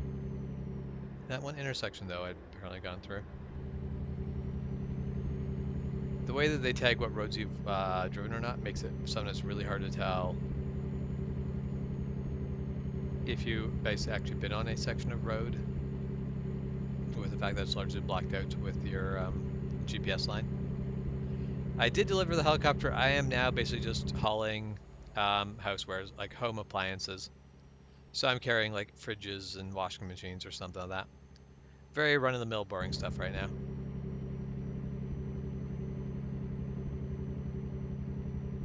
But somehow this run-of-the-mill boring stuff is actually paying me the most per mile than more so than anything else. No clue why.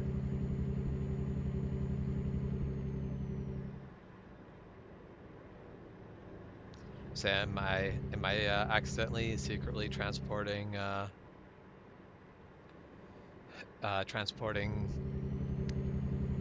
like drugs or guns or something? Like someone basically using me to smuggle stuff? I don't know. Maybe.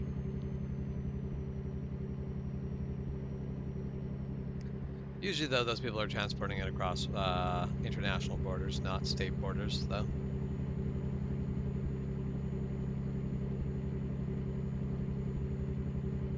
Although I do imagine that with like, because back when alcohol prohibition was a thing, basically smuggling alcohol across state borders was 100% a thing. And with the current way that marijuana is classified in the U.S., I wouldn't be surprised if there's a lot of smuggling of pot across state borders.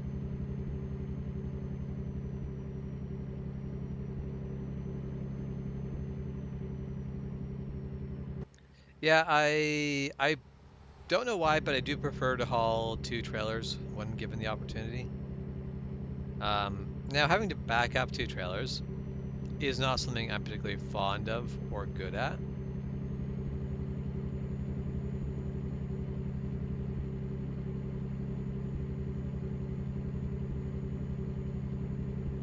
I do find that the Super B configuration is at least easy to back up compared to basically some of the other setups. The helicopter setup with the Jeep and booster is something that I would describe as a nightmare to back up. It was such a pain in the butt. Still salty that that's basically what I had to do. I don't know if there would have been a way for me to make that approach without having to back up, but I ended up having to back it up. It was not pretty. It was incredibly messy.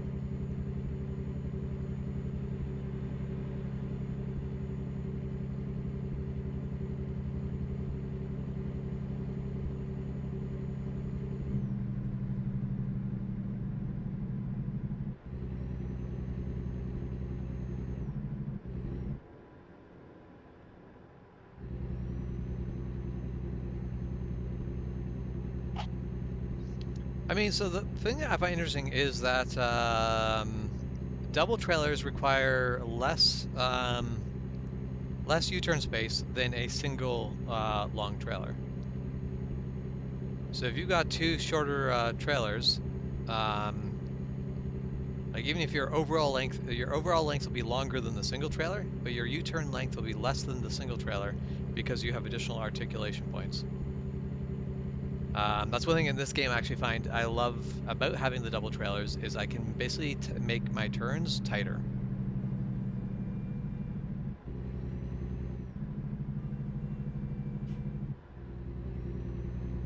So what are you doing in the left lane, buddy? Left lane's for crime. Move on. I also don't like him brake checking me, so I will hang up a little bit further back, I guess. I will not tailgate him. Or I'll try really hard to not tailgate him. I don't know how long this will last. I'm really bad at not tailgating. And I wish I could say that this is only a game problem, that I don't have this problem in real life, but I do have this problem in real life. Tailgating, a lot of the bad habits I have in this game they're not what I do while driving. These are not real life driving problems. But the tailgating one, that is one I have in real life and in game.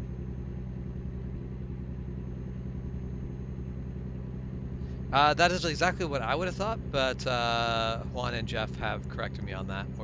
And then actually playing this game is where I realized, wait, man, it makes quite a big difference. Having that additional articulation point in the middle can let you make a U-turn in a much smaller space.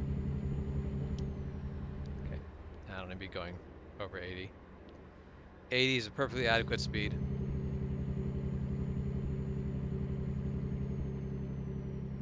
Yeah, the biggest thing I've ever driven in real life would be a 28-foot trailer on a full-sized F550. So probably about half of a regular big rig's overall size.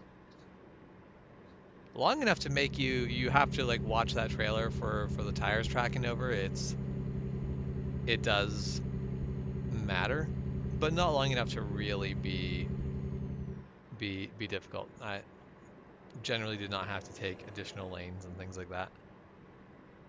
It just took a little bit extra space. So that's the longest combination vehicle I've ever driven in real life. But yeah, and that's one thing so when playing this game, it was one of those things where I don't think I've ever even thought about it, but having been told by Juan and Jeff how different vehicle configurations have different turning characteristics, and that a train, basically two trailers with articulation point in the middle, actually will turn in a smaller radius than one large trailer.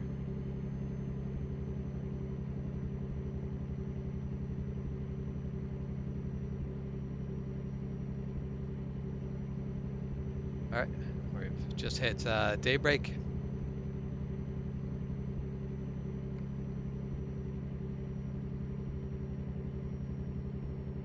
Next rest stop is in 9 hours.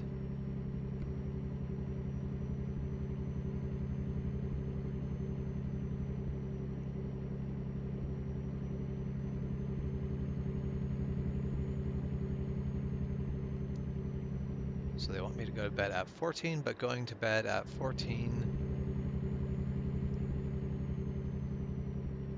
Well, going to bed at 14 will be too damn early. That's what it will be.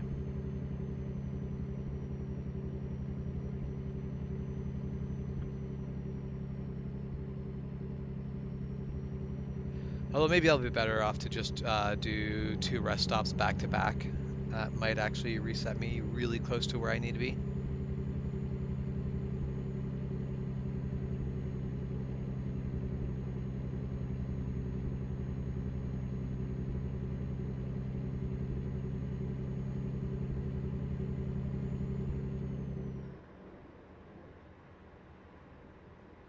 Oh, your licensing has different licenses for SUV?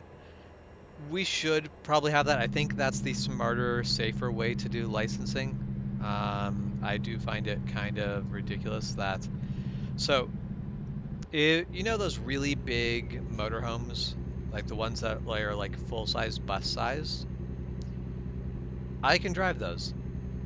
Not because I have a special license to drive those, but because anyone with a regular car license can drive one of those, as long as the vehicle does not have air brakes, or if they also get the air brake endorsement. They don't need anything else, just get your air brake endorsement and you can drive one of those. And that's nuts. That is just absolutely 100% nuts. Like, I don't...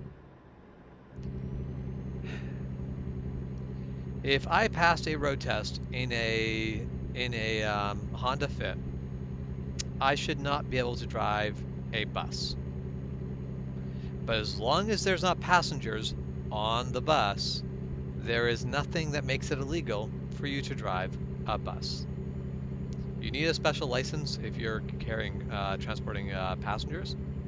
Like taxi drivers require a better license than car drivers, which is good. I think that's good and fair. But yeah, I actually have a special trailer endorsement. I can haul heavy trailers. But that's really the only thing special on my license. I have a regular car license, I have my motorcycle license, and I have a special endorsement for being able to haul heavy trailers commercially. There's a separate thing for basically recreational heavy trailers, and for commercial heavy trailers. I am rated for hauling heavy commercial trailers.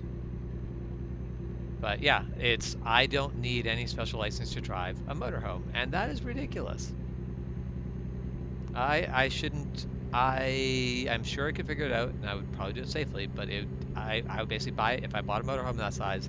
I would buy it and then spend a lot of time driving and practicing with it, in like in parking lots and that places where I can set up a safe test area to get used to driving it, because I don't have those skills, and I'm confident I could learn them, but I just shouldn't be able to just go out there and drive it. There should be some sort of there should be something stopping people from just hopping in one of those and going. Yeah, I actually remember I had a coworker, super wonderful dude, and he had basically he had bought a old used A-class motorhome. I think it was 42 feet overall length, and he he drove it downtown and then basically pulled into parallel park it. And there was a cop watching it. The cop basically pulled up, basically pulled up on the other side of the street from where he was going to parallel park it, and was already getting out and was going to give him a ticket. But by the time the cop had basically gotten out of his vehicle and walked over, the RV had been fully successfully parallel parked. And the cop basically told him, was like, I fully got out of my car expecting to come over here and give you a ticket, because there was no way, basically you were going to obstruct, basically I was going to give you a ticket for obstructing traffic, because I thought, what the heck is this idiot doing, thinking he's going to parallel park an RV like downtown? Like this is not going to work. He's like, but you've done it, and you didn't even block traffic for, like, basically he blocked traffic for all of like 30 seconds. So he just like, congratulations, I did not think anyone was going to do that. So there are some people who drive these big RVs who are used to the size of it, understand how it drives, and they can totally do it. Most people just can't, because they drive them very rarely, and they don't really think about how to drive them safely. They just hop in them and go.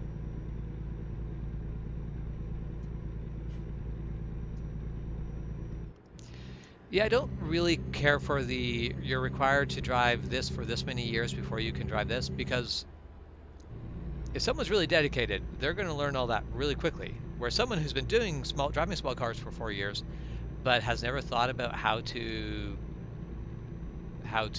basically um, basically never thought about their driving.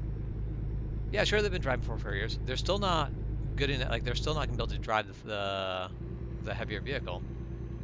So I don't like the time requirement, but I do like the you need to take a different license to be able to do it. It makes more sense to me. And that's where I do believe we would be better off to adopt something similar to that. Oh, give me 1 second.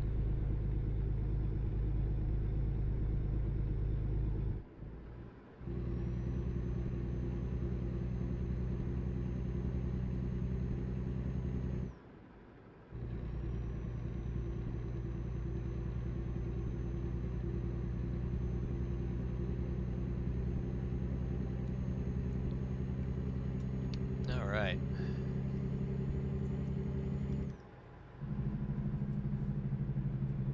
See, dang it, people.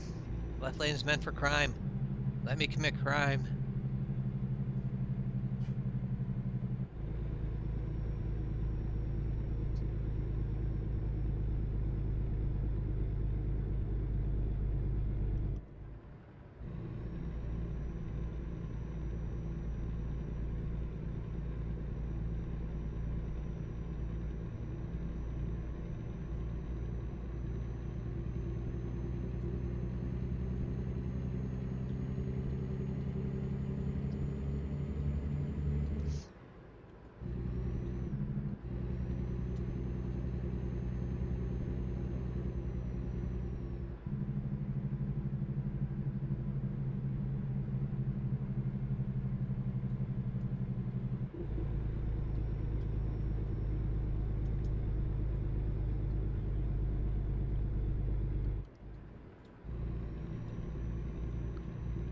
It's an 18 Wheels Garage.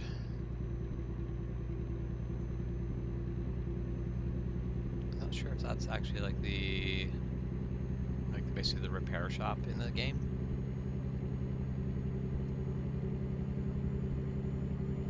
I don't actually know if we have Cybertrucks in Canada. I have not seen one, and I don't care enough about Cybertrucks to look into whether they are available in Canada. I see a lot of Teslas every day. Teslas have become quite a popular brand, but I haven't yet to see a Cybertruck.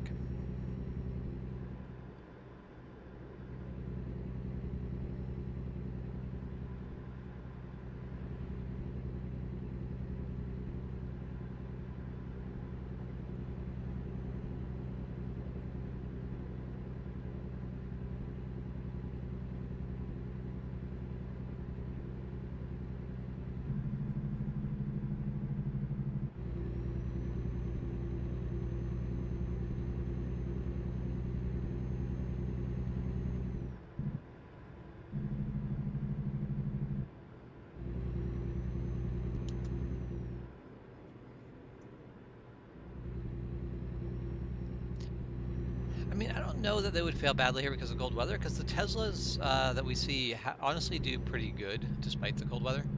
Um, I have seen some cold weather fails just on regular Teslas. Like the big thing. So you know the pop-out handles that Teslas have? But what happens when it like rains over a vehicle, but it's freezing temperatures? Like basically the air is warmer than basically higher up rather than down low. So it rains, but the rain freezes as it hits. So basically, it turns everything to like a sheet of curling ice. It's really annoying and crappy. But down the coast, this happens actually quite frequently. Well, it puts a sheet of ice over your door handle that you need to have come out. So it ends up you basically have to like scrape this ice off your handle, and like you have to scrape it hard. It's frozen down pretty hard, which scratches the crap out of your paint in order to be able to open the door. And it's like that's a pain in the butt. Hey Milo girl, how you doing? How are you? How's your cute mini pretzel doing? I guess is the more important question. Yep. A mini sheet of curling ice. How to think about the correct order of words for that to make sense?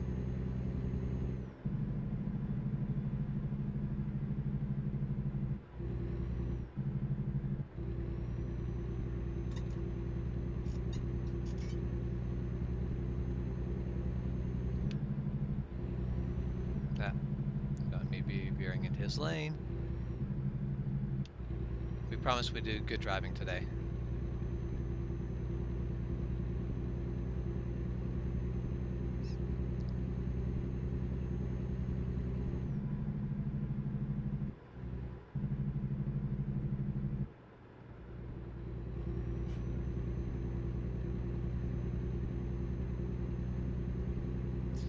Okay, my exit is coming up, so I'm going to get over to the right lane soon.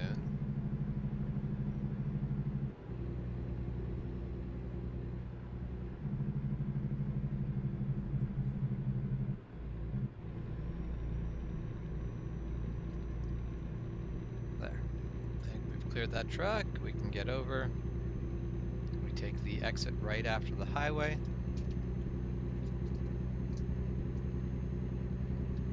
All right, Noob, we will see you later. Have a good one. Oh, apparently this is just the way it goes, and I did not need to change lanes at all. I could have been in any lane and been perfectly fine. Because here, both lanes turn.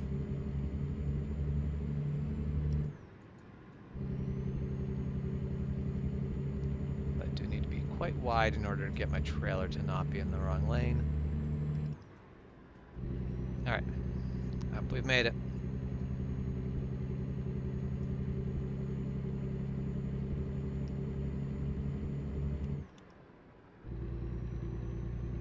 Yeah, on Tuesday I remember being like, oh man, this week's going, like, I'm getting a lot done. This week's not going by too quickly. This is great. And yeah, the rest of the week did not go as smoothly. But I'm being productive for the most part. Mostly, oh. Did not see that car in my mirror. I did not actually check. I did not do a shoulder check when I started to pull over.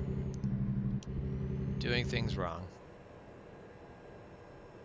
Also speeding way more than I really meant to. It's a 55 zone. I don't need to be doing 85.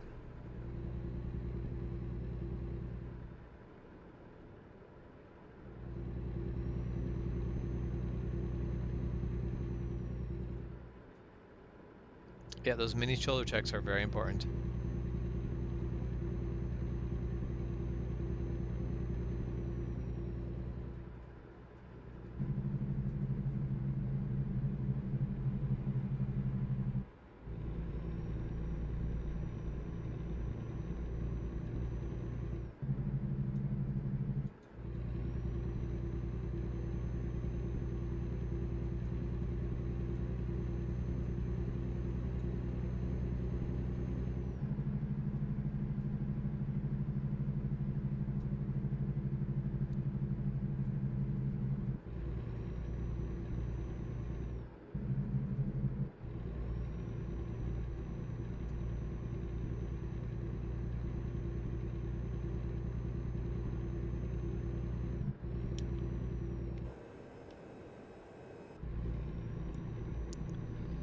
now just go through this very pleasant looking Nevada, not Nevada, yeah, Nevada desert. Very much Nevada desert.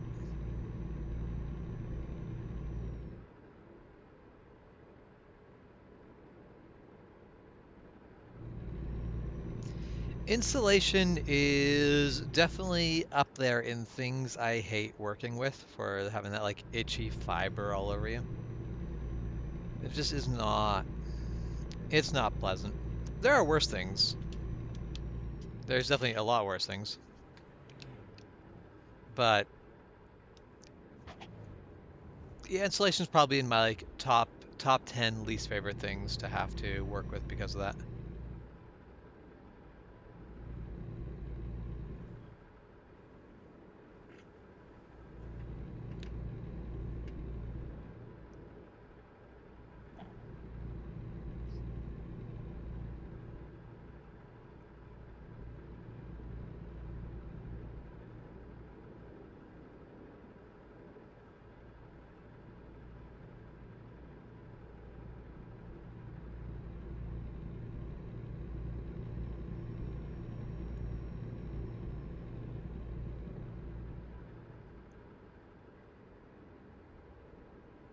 Okay, we're almost to, or we're starting to get close to where I need to be. We're an hour and a half away.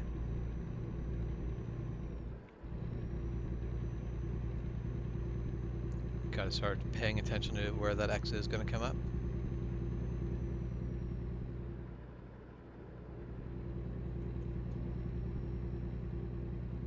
Yeah, the basically most, so different insulation is built different ways, but the fiberglass insulation just has all these loose fiberglass strands. And fiberglass is so very, very thin, has these really long, itchy, irritating strands, and they're so thin that you do like, it's not like someone is like, it's not like there's just like strings of the stuff. It's so fine and thin that it like just floats through the air really easily, and man, is that annoying.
I did not realize that the YouTube logo had an animation to it. I have not noticed it yet.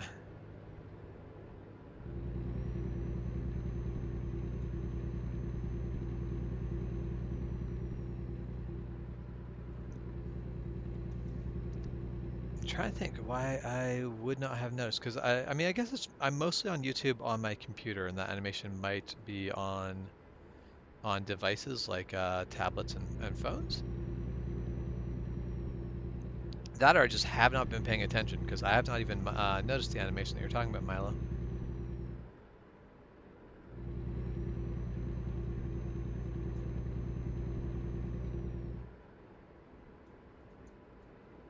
Okay, so we're going through Bakersfield. So we got to be close. I think my destination was Bakersfield. Really can't remember for sure.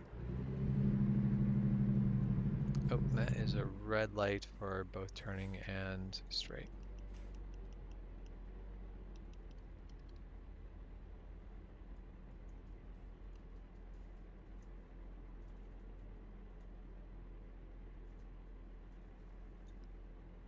I'm going to pay attention because yeah, I have not noticed them, but they probably are there, and I just haven't noticed them because that's It's just weird to me that I miss something like that. But I do sometimes miss things that go on like that. This would not be the first time.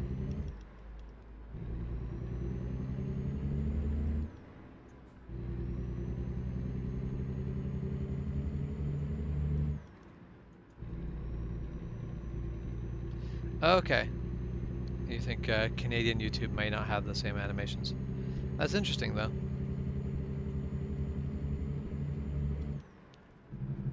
Alright, well, we will talk to you later.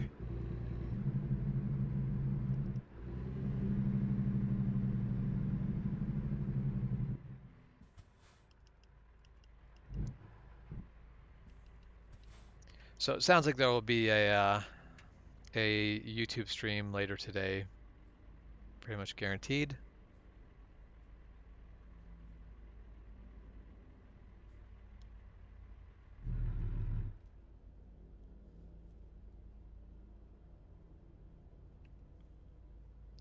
Yeah, okay, yeah, I do not get those, so must like yeah, Jess is probably correct. It's probably location wise, because what basically the YouTube that we get is not quite the same as the YouTube you get.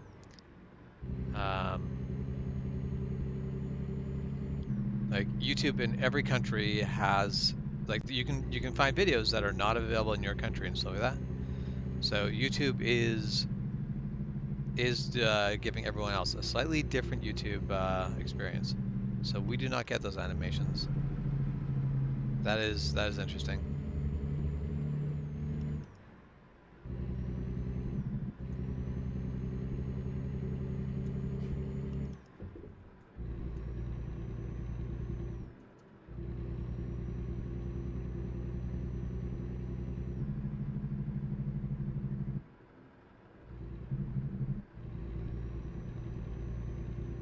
Okay, here is my destination. Coming in there with a little bit more speed than I intended to, but we'll make it through just fine. Okay. Where do they want the trailer? That should be a very nice, easy parking job right there. Just go wide here.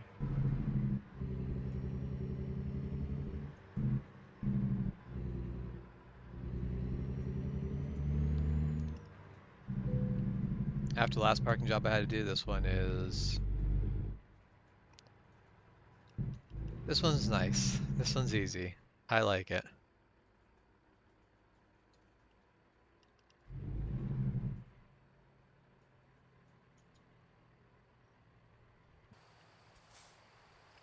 Okay, just need to pull forward slightly.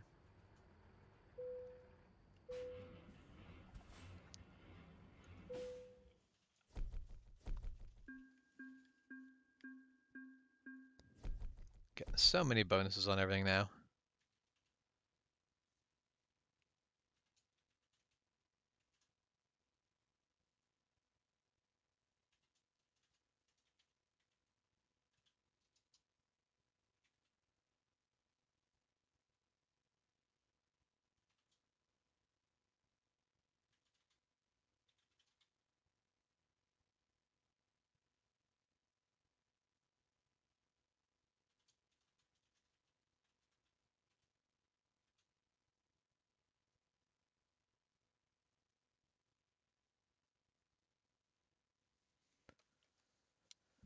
Okay.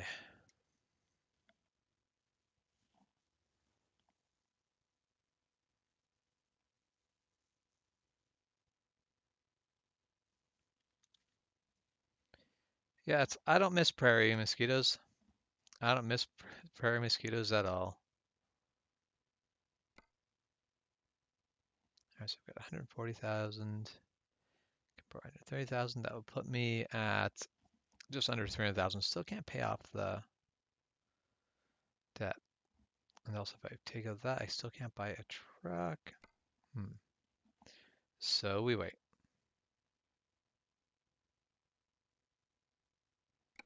What I'm going to do is I'm going to find a spot to rest. We'll go right there.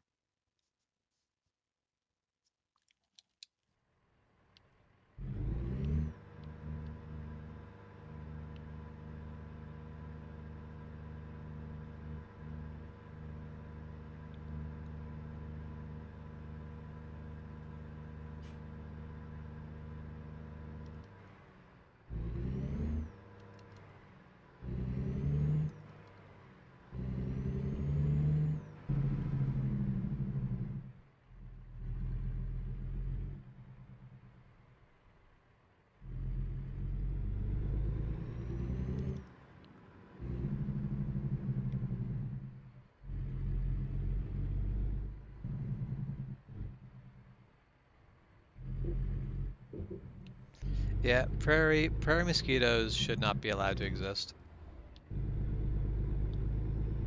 Like, bugs are good. I don't really like bugs, but bugs are really good because they're good for plants, and they're an important part of the ecosystem. Mosquitoes could just go away. I think it would be worth not having mosquitoes.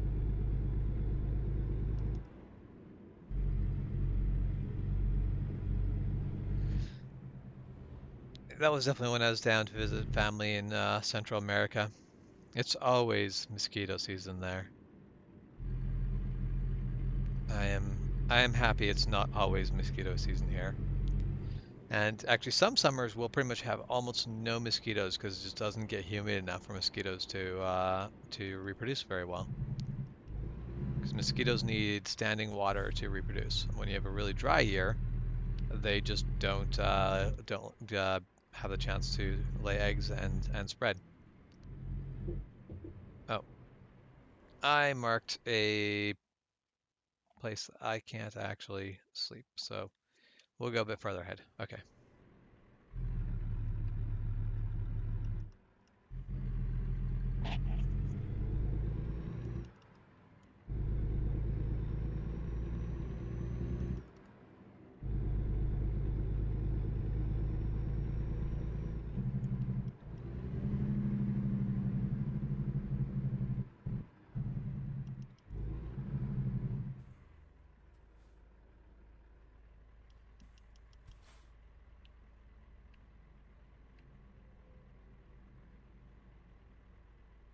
All right, this is a advanced green. Yes, and we are free to go.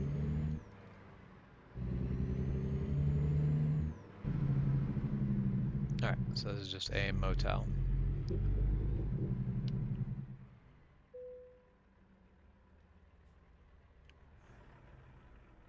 Oh, I apparently drove out of the.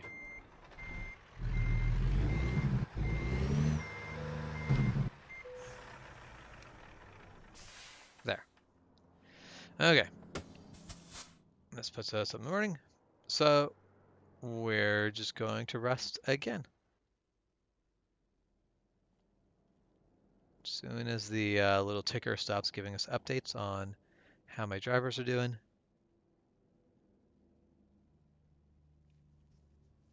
Which I have to say, I think my drivers are doing quite well. They're making quite a bit of money.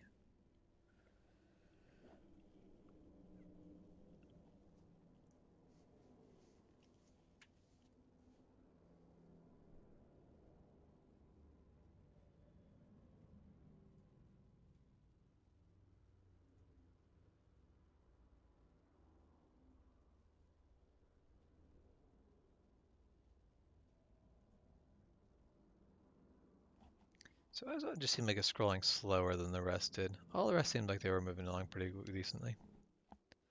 We rest again, and then we get more into. Well, they really didn't make a lot of money over this last stretch. They're all making an income of a couple $100 here.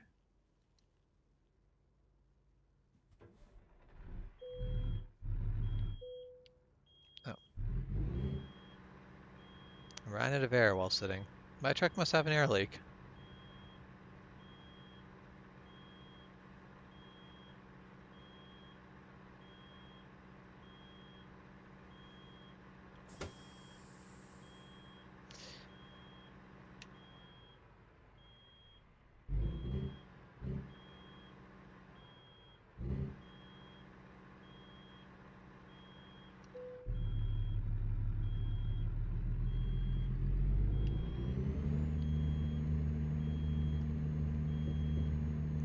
raise engage, but I'm just forcing it to drive along anyway because it actually builds up air faster doing this.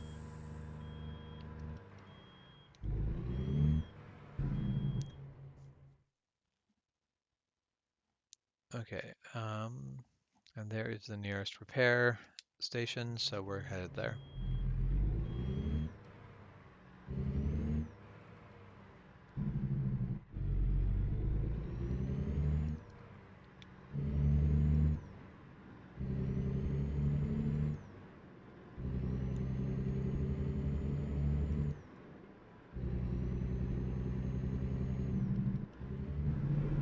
All right.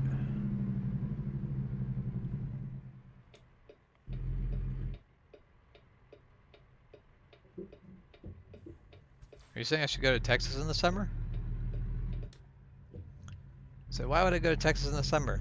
Your summers are way too damn hot, and our winters are cold. If I go down there during your winter, I get away from the cold winter here, and it's as nice and warm like a summer for me while I'm there. That sounds like a win-win situation. I wouldn't be able to do any of that if I went there during the summer, then it would just be way too damn hot. What am I going to do in Texas during the summer? Sounds like a terrible idea.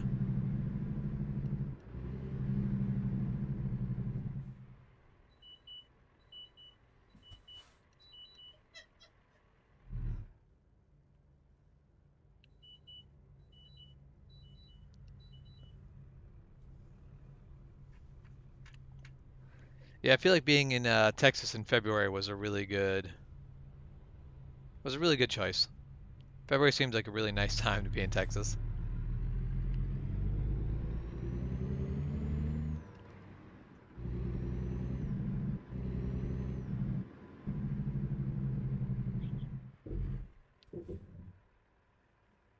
Let's head over here to service, get the truck fixed.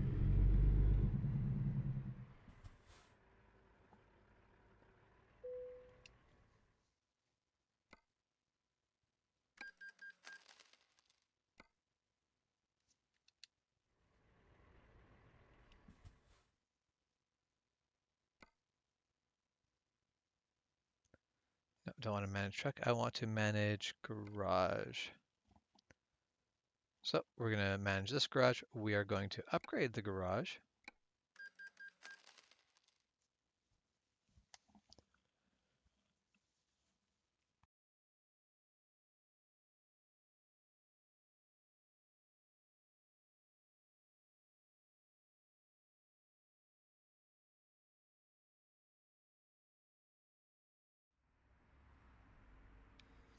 So look at that beauty. I still don't know why we need to have a garage that has a bay space for maintenance and repairs for every single truck we own. This seems inefficient. In fact, most trucking companies don't have a maintenance bay for their trucks at all. They just pay truck companies to do all the repair and maintenance.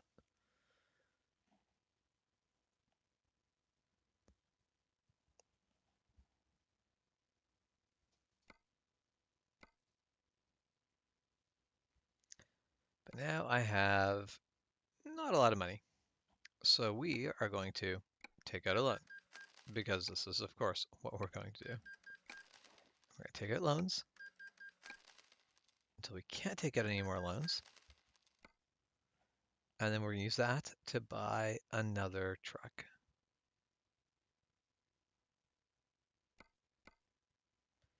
And what will it be?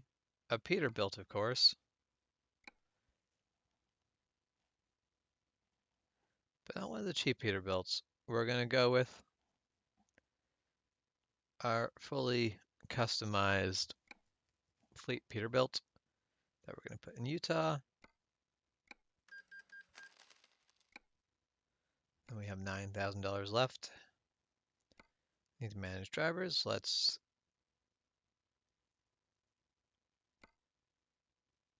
There, no, recruitment agency. That's what I want. Let's hire a driver. So I want to hire Corey simply based off his picture. He looks like fun. Probably not the wisest choice though, as we have better options in Kim and Ahmed.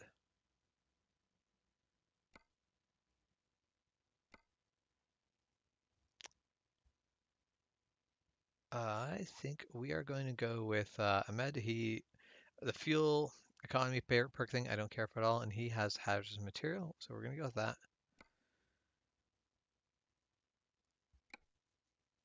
And we are going to put him in our Utah Price garage in our new truck. Now driver manager. Yeah, if you're going to vacation in BC, I would certainly recommend the summer. However, if you wanted to do something like going skiing, the winter would definitely be the time to do it, as the ski hills do not stay open during the summer. It does get too warm, as it does get to 100 and between 100 and 105 during the hottest part of the summer. Okay, but we do not want balance. We want high value cargo. Actually, let's go with hazardous cargo. You know, she is still working on fragile cargo. She is still working on long distance. Still working on hazardous material. And then she's already sorted out. So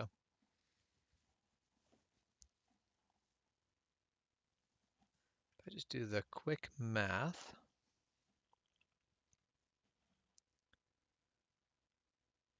Do my truckers out earn me is the question I have right now. I suspect the answer is no.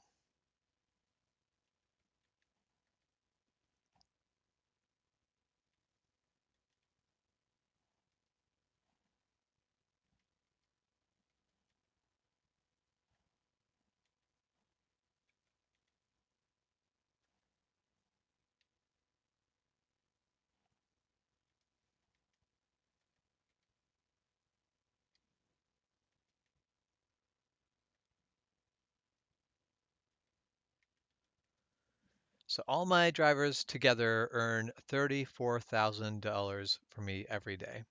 I earn $47,000 a day on average. So I out earn them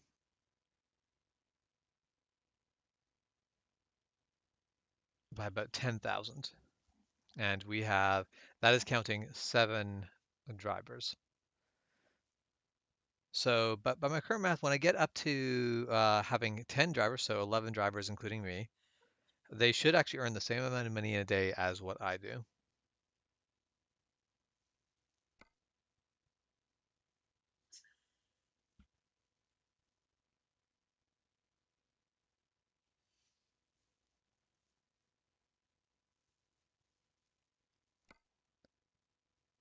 All right, well,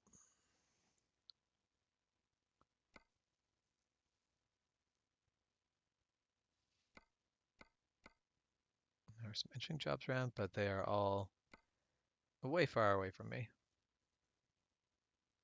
I could take a beet harvester to New Mexico. That'd actually pay pretty good.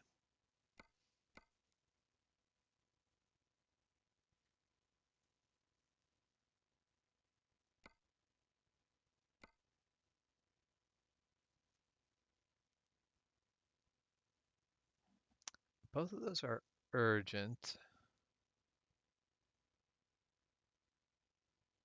Sounds high value cargo, heavy cargo.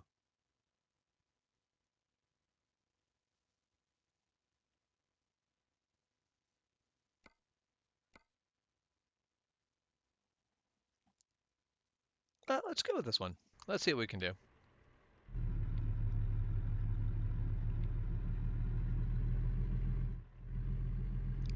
We'll just go right over the curb here. Got a freshly repaired truck. We don't have to worry about that stuff.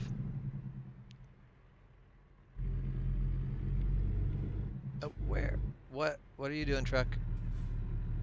Postal truck doesn't know what it's doing. Just stopped in the road.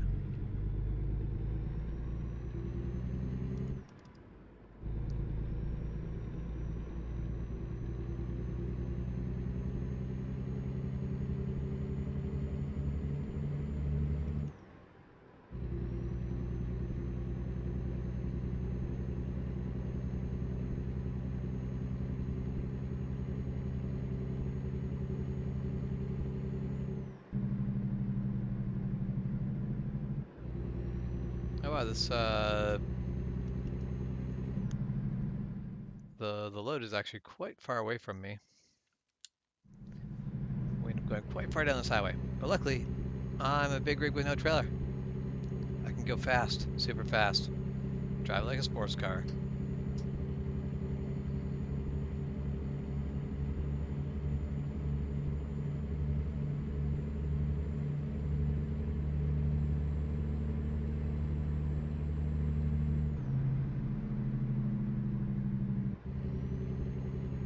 And then we'll be doing a relatively long distance haul from the California desert to the New Mexico desert.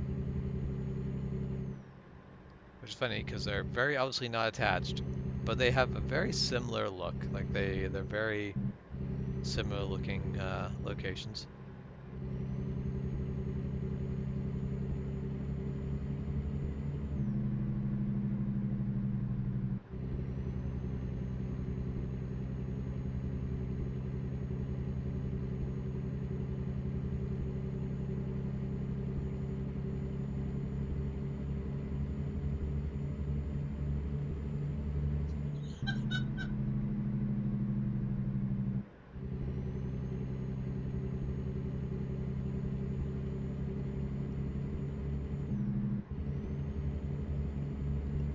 Sure is nice when you can just pick up speed, lose speed, basically change directions, take sharp corners, all really easily.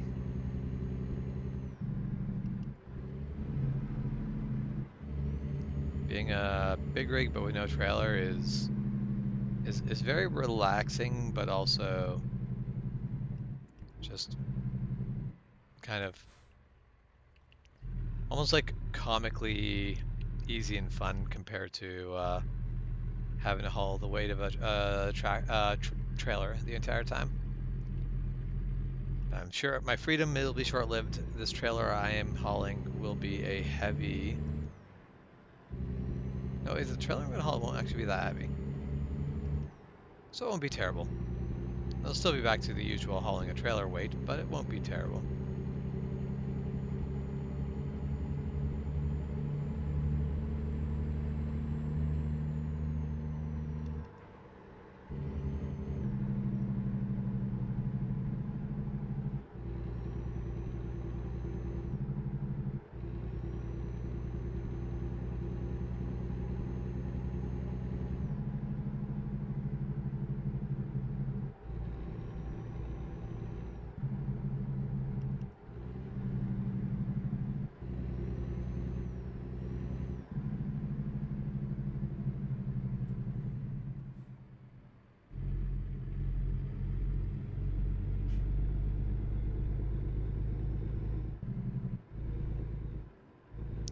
Alright, well here we are.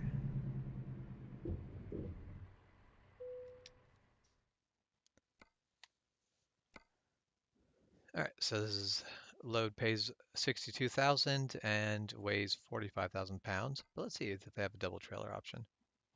They do not, but they have the bigger option, which pays out, so it weighs 41,000 pounds and pays out 57,000.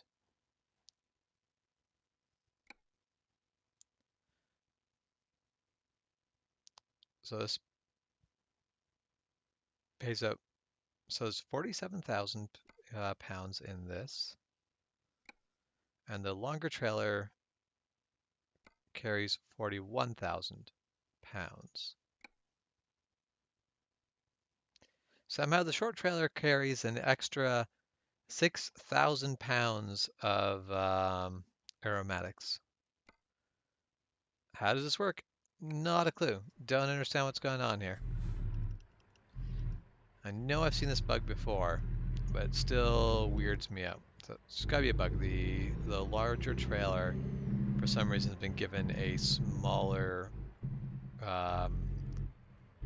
basically load limit. So, absolutely something going wacky and wrong there, but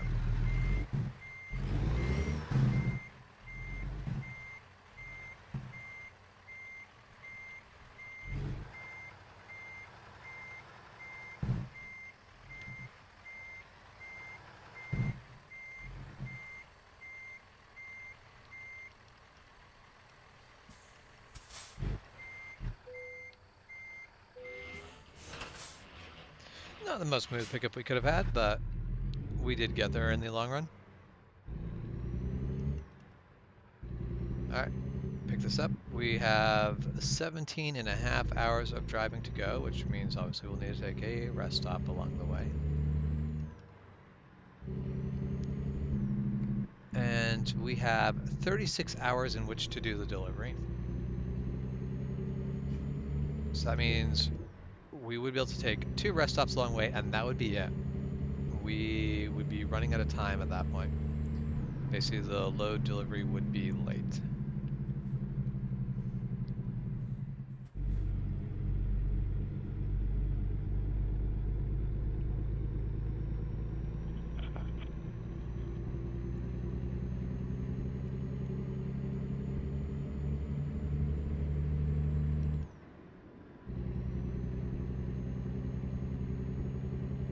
Luckily for me, I got my rest stop in just before picking up this load, so I am going to be able to do this with only 1 stop. I can go for 12 hours, and then I can do the last 5 hours very easily in the next day. So that should work out pretty good.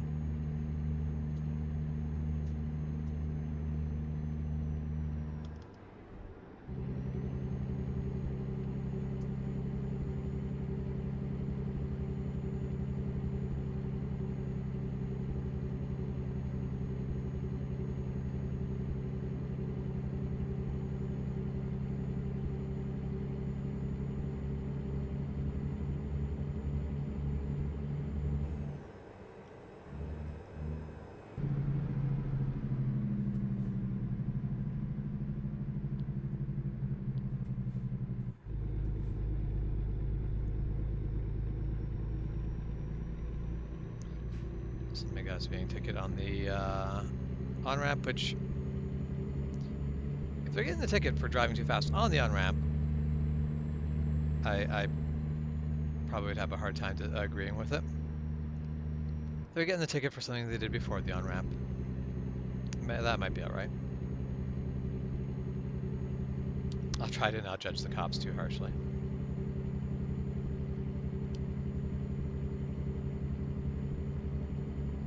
Alright. So it's going to be our last trip for a while, so let's send it.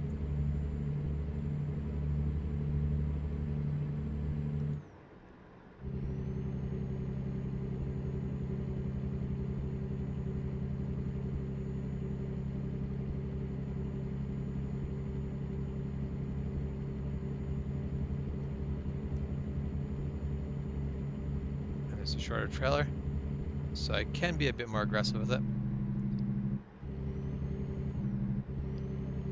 Not sure why there's this big lineup of traffic. But apparently we're going to pass some of it. Not what I was expecting to do there, but we had a big pile of slow traffic. I mean,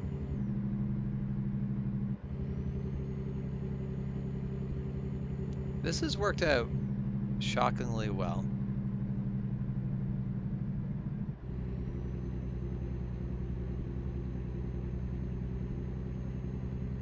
Like, very, very surprisingly well.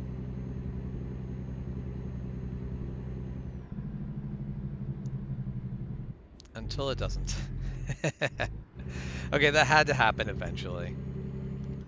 My bad driving couldn't, I couldn't keep getting away with it. In the end, I did still kind of get away with it. Like, there was no crash, there was none of that. I did just have to kind of do an emergency slow down until I could get back in the right lane. But I feel like that goes in the bad driving 101 for sure. It is not the correct way to play American Truck Simulator, in my opinion.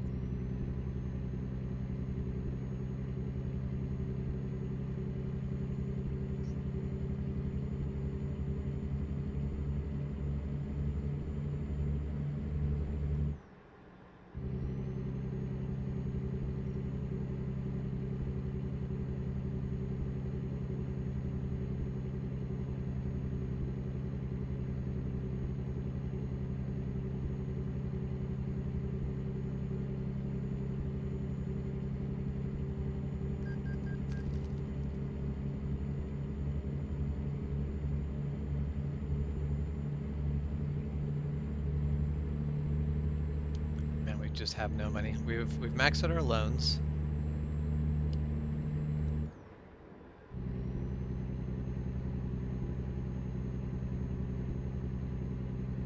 Yeah, okay, that works for me. We can play, basically do our stream, our usual stream tomorrow night. We should be around for the usual stream.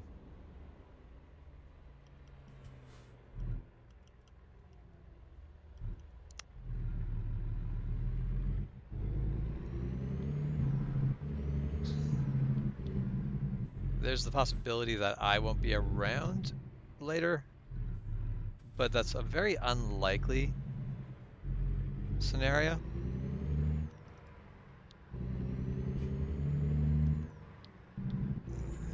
Not uncalled for, I guess.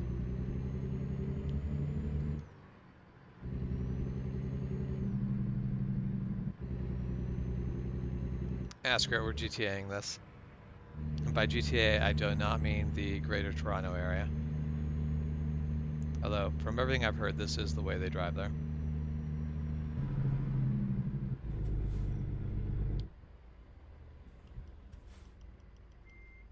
Nope.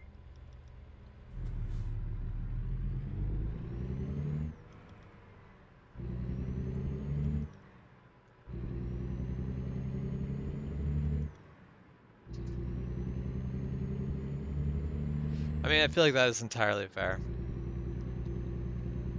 Basically, just getting home from work and then immediately feeling obligated to stream is just like you continuing to work after your week of work. So, not wanting to do Friday night streams makes complete sense to me.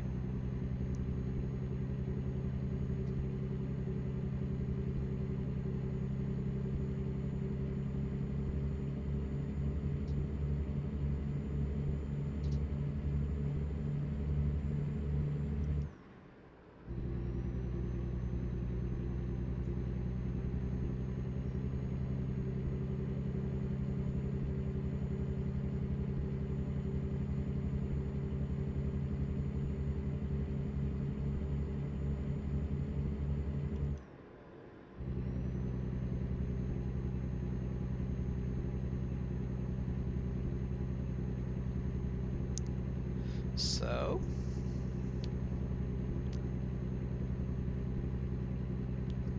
I assume that is a lead up to another statement.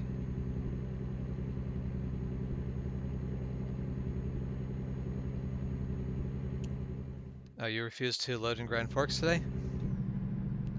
Was it just a load that was going to not basically make life complicated sort of deal?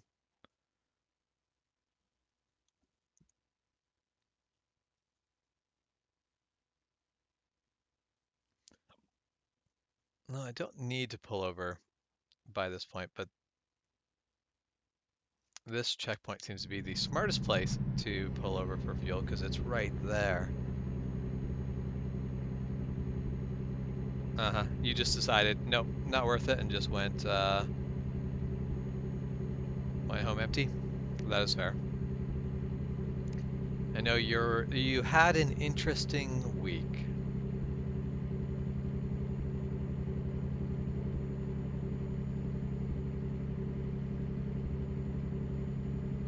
Oh. Yep. So your truck is still having issues.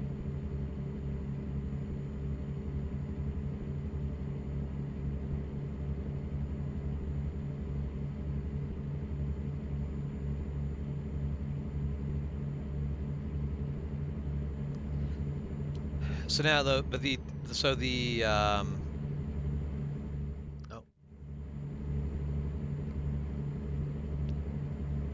the problems your truck was having are no longer the problems your truck is having, but now your truck is having different problems. It's never a good sign.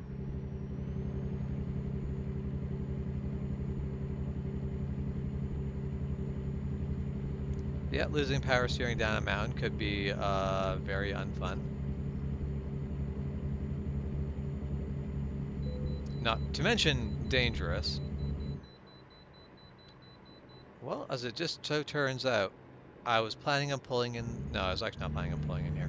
But whatever. We get pulled in the scale, we get pulled into the scale.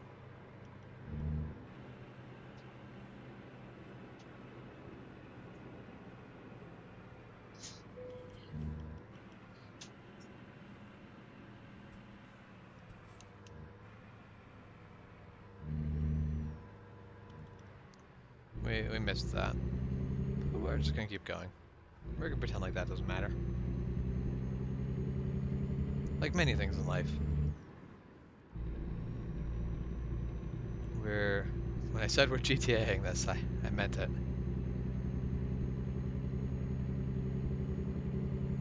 Yeah, and that's the thing of with electrical, you're basically the main actual problem is creating a bunch of other problems. So, yeah, it's a long chain of basically they're treating symptoms for a different problem.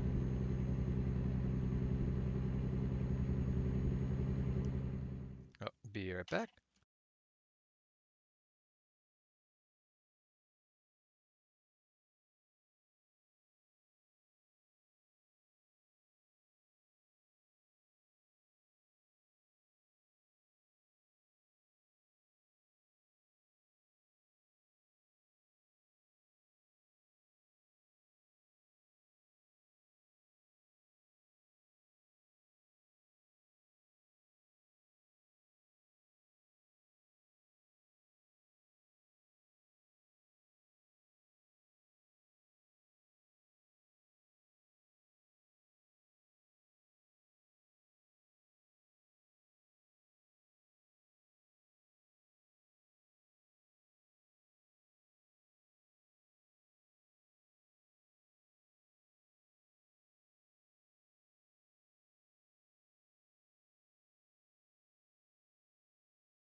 Okay, and I am back.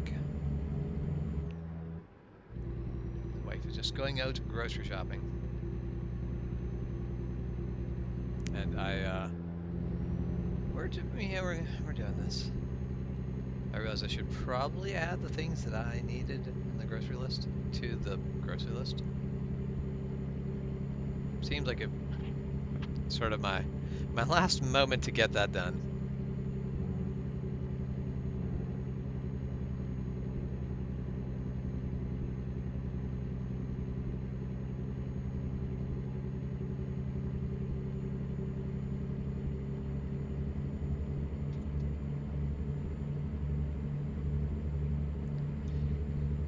Yeah, and that's you might have somewhere where you have basically bare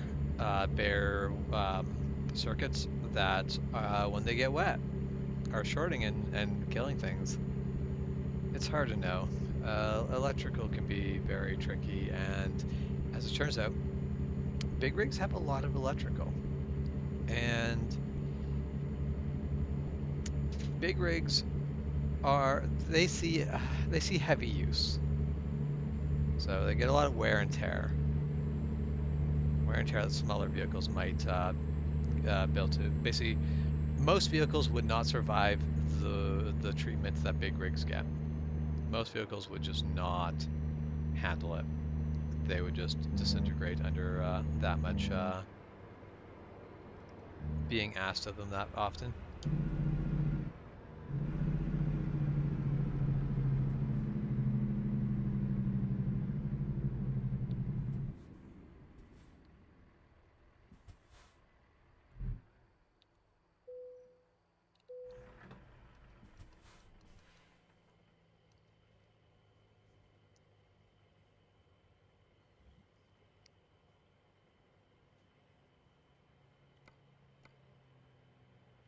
Alright, 8 hours away from my rest stop.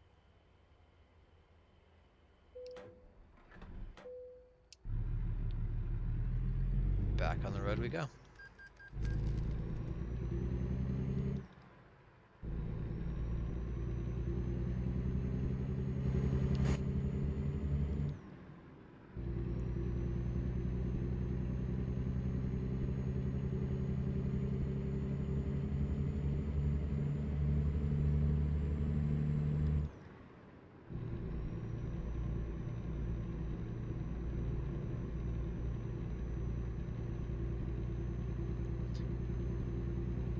Once big rigs get a lot more miles on them, but even more than just a lot more miles, the usage of a big rig is, like, in some ways it is actually easier. So I have had people basically go, well, if a big rig can survive however many miles between oil changes, my whatever truck should be able to. And it's like, okay, sure, but only if you use your truck like basically use your truck engine the same way the big engine or big rig engine gets used, which is running pretty much all day, putting on high mileage. As it turns out, your oil doesn't do a lot of work when it's being held at operating temperature pretty much constantly. You're going to start and stop your truck all the damn time. You're not going to be able to go the same number of kilometers without starting to damage stuff on your truck. They're in some ways, big rigs are actually easier on themselves than passenger cars. But in most ways, big rigs are a lot tougher on everything. You are constantly out on the roads, like on the highways, hitting stuff where like basically you're hitting rougher, like you're hitting a wider variety of roads. Meanwhile, most people, they take their car from their driveway to work parking lot to a grocery store to home. Nowhere in there is that any of that stuff actually really like hard on a chassis. None of that stuff's hard on a vehicle. Big rigs, big rigs are actually generally kinder to their engine, but are more brutal on everything else. It's the case usage is a lot harder. Also, like every bump a big rig hits impacts it a bit more because you got suspension for the weight of a big rig. Meanwhile, a car can have really nice soft suspension without it being basically crushed by all the weight on it. The heavier something is, the more every bump actually affects it.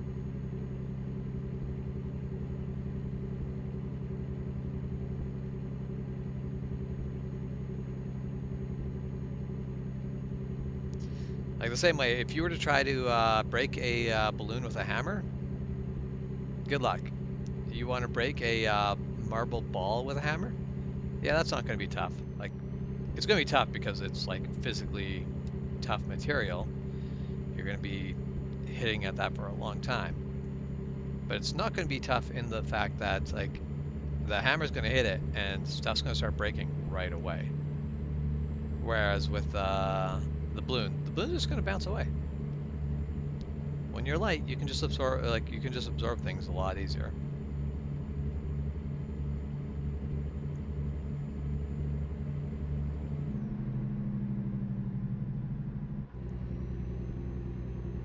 Alright, so we are down to one lane up ahead.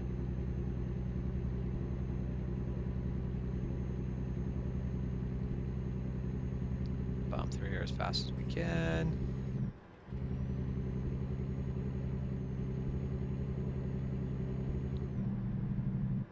Will leave us weaving traffic.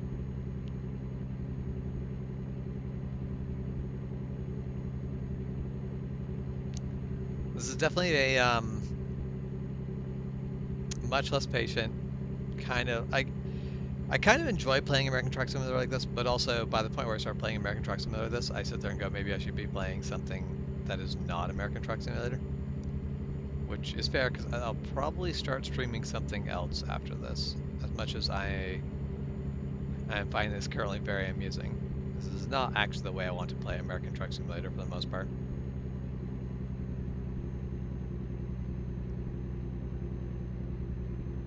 Basically, long term, I stopped thinking of it as a, yeah, let's just play it calm and relax, and more trying to like maximize anything where it's like, this game isn't actually fun when you optimize the fun out of it.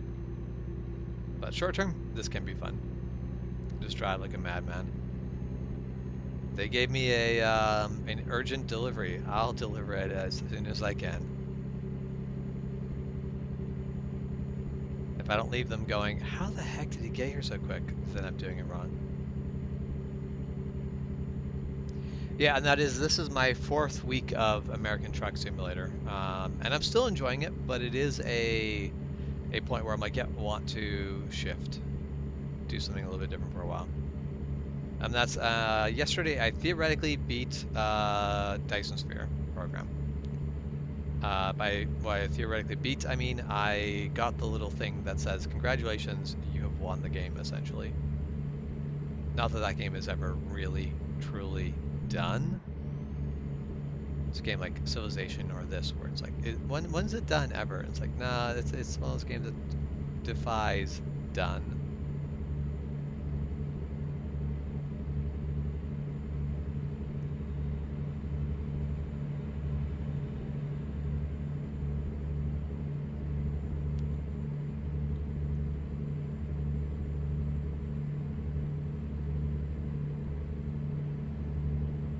Yeah, I'm not sure what I'm gonna go play next, but I will somewhere over the weekend pick a new game. And then everything turning out well, on Monday I'll start streaming something different for a little while.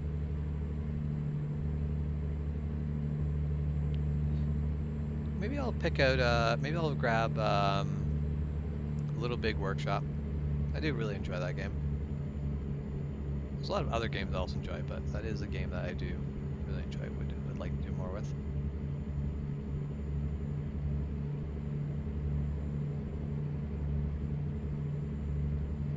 I also do want to get a European Truck Simulator at some point, but I don't own it, and I'm going to have to sort of justify the cost of buying ETS.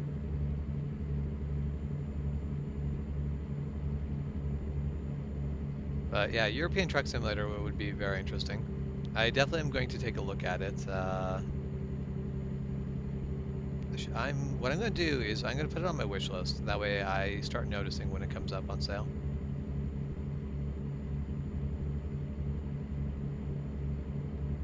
Yeah, I have not bought ETS or any of its expansions, but I'm going to take a look at it. I think that could be interesting, could be fun.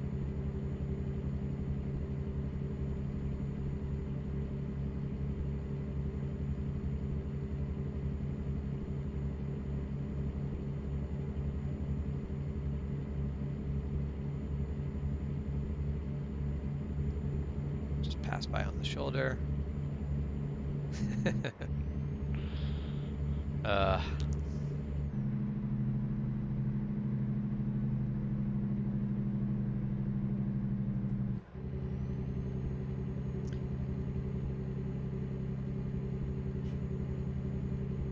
Definitely gonna be making record time to my delivery.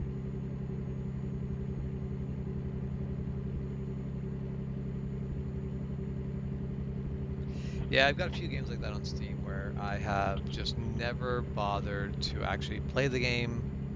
I bought it, and then I did nothing with it.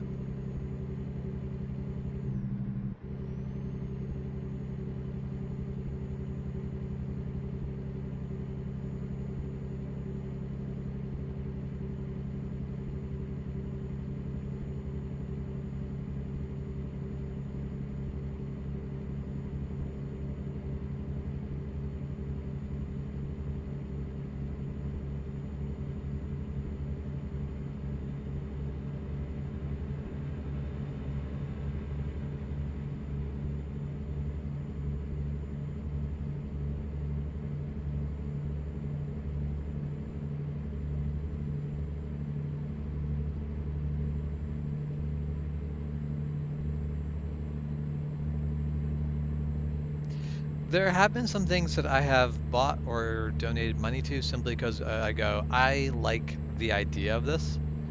I don't know that I'm going to play it. I don't know that I'm going to make use of this, but I'm really happy that someone is making this, and I want to support it just because of that. So yeah, I have definitely bought things where I don't regret that I bought the thing because I didn't buy it in order to, like I said, I didn't buy it so that I could play the thing. I bought it because I wanted the thing to exist.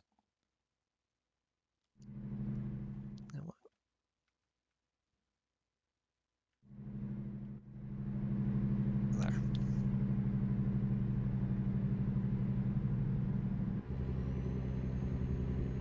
So, highway patrol, how dare you block me like this? This is rude.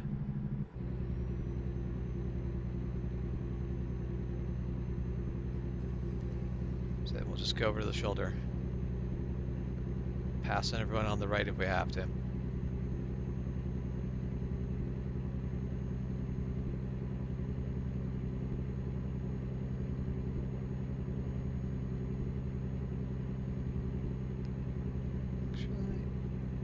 That barrier on the side is going to make that shoulder very difficult to use, and right now there is space here.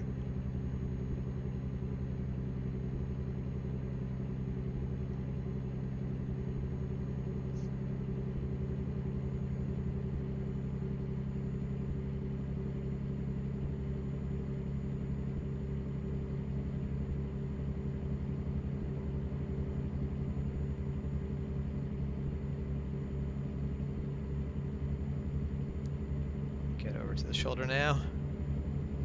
On past we go.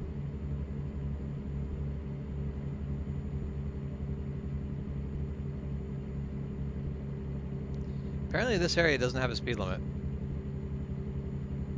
I'm doing 82, and there just literally is not a speed limit sign for this.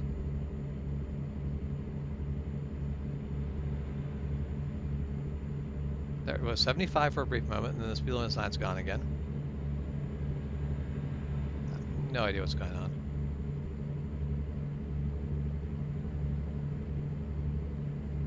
The shoulder is basically just like a third lane, right? It's like my own personal private lane. That's what it exists for.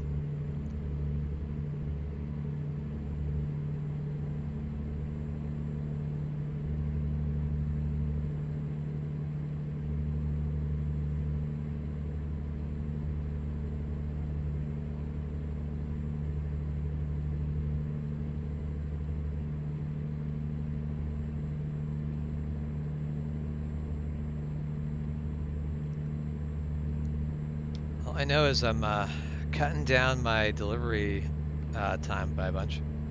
4.5 hours to rest stop, which means I have less than 3 hours.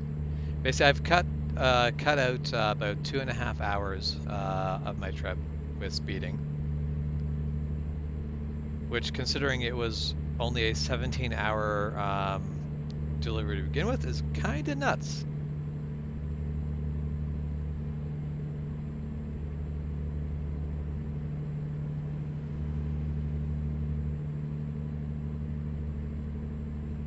Got to be something around the tune of 15% speed improvement. I'm delivering this 15% faster than I would have normally been able to. And that would have been assuming nothing going wrong. Which I realized I did actually have a detour, a minor one, very minor one, but like I did have a delay for that. So yeah, we're rocking it. We're doing great.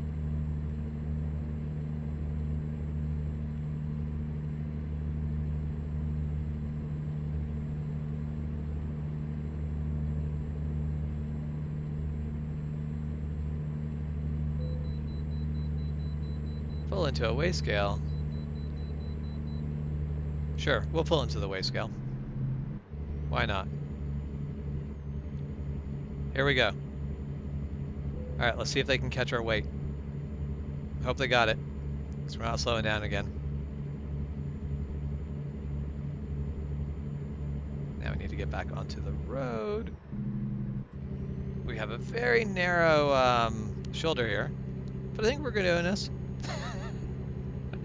Uh, we made it. We done it.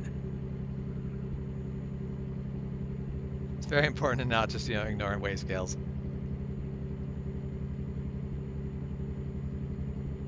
Food time. Double-decker tacos? Double-decker tacos are nice. I mean, it's really hard to do tacos wrong.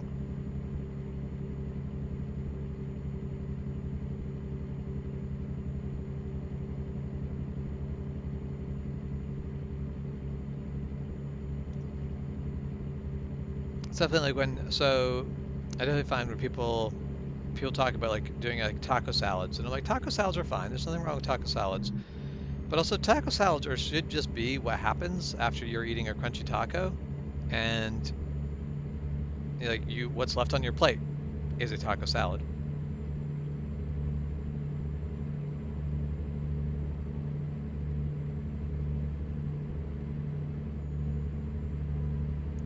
Over to the shoulder. Doing some more completely safe, perfectly reasonable passing. Doing 93 in what was briefly a 75 zone. There's sections here where, like, I do think American Truck Simulator, like, it's not Red Dot. I forget who makes American Truck Simulator right now. But basically, they need to just take a moment and kind of go through with a fine-tooth comb and fix some of the things like rest stops where the rest stop is not, like, it doesn't work. Speed limits where the speed limit stops existing for sections of the highway. I just need to kind of go through and iron that stuff out a bit more.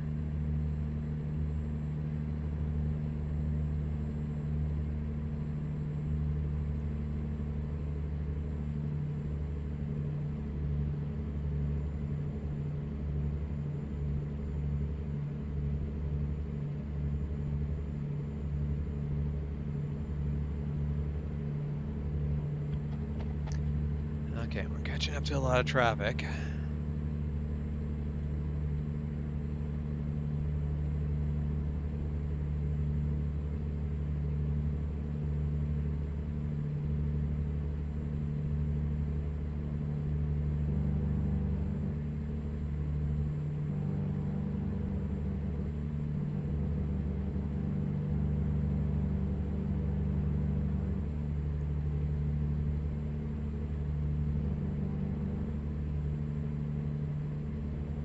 Man, there's like, wait a minute.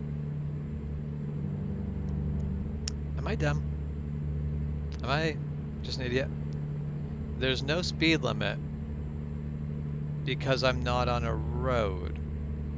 Yeah, as soon as I go back on the road, yeah, okay, so I'm just dumb, is the whole thing about me complaining about them being bugged up.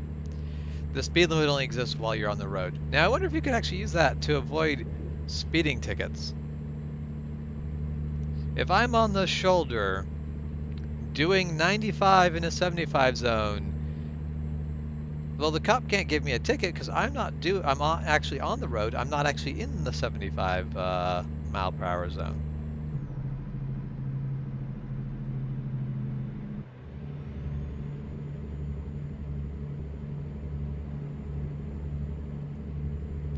Found a way to hack the system.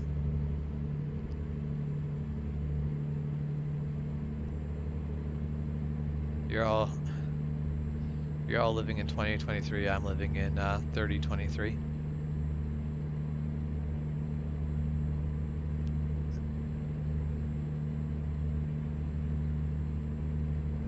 Ooh, okay. Need to get over all the way. Nope, that was going to just be what it was. Man, you really need to check his mirrors. Pulling out in front of a big rig, that's a terrible idea.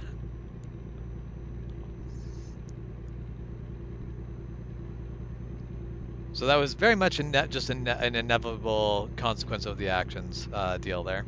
There was no way that was not going to go terribly wrong at some point. Because all it was ever going to take was somebody pull in front of me doing any of that.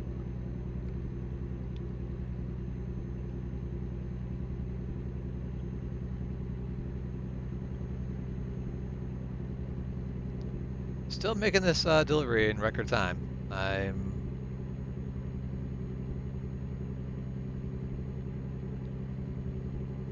I wouldn't say impressed, but I'm amused by it all. All right, we'll pull over and do our rest stop there. We don't need to get fuel until the delivery is done. We still have 800 miles left, and the delivery is in 230. So we're doing just fine there.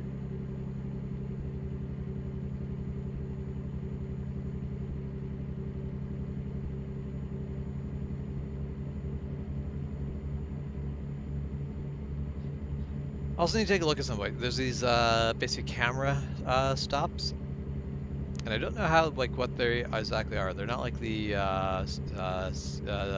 lookouts where you can stop and get the camera to kind of show you around. I think you're supposed to take a camera shot of the area, and I don't actually know how to do that. I don't actually know. There's probably a camera mode, and I have no clue how it works. It probably should, because it'd probably make making thumbnails way easier. But seeing as this is probably my last stream of this for a while, I'm not going to worry about it for right now, but when I come back to this later, I'm going to try to figure that out. That might make my life easier for further down the line.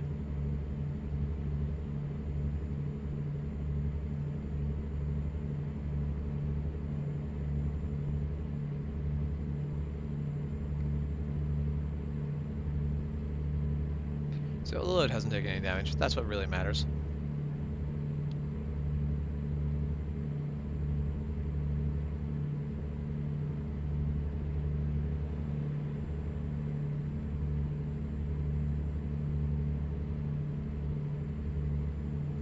Meanwhile, realistically, so if I was doing this in real life, first off, I would probably have lost my license somewhere between the starting and end of this. But even without that, I wouldn't actually have probably saved any time, because me hitting that car, I'd basically be stuck dealing with the consequences of having an accident for longer than I'd like. Long enough probably to make all of this insane speeding not have paid off.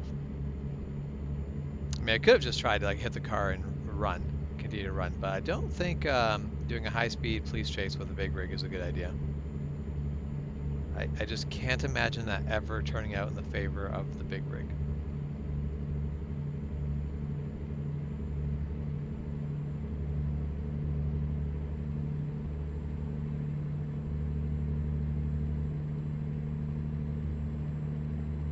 Our road gets a little bit windy here. We will see if doing 97 through this is a problem.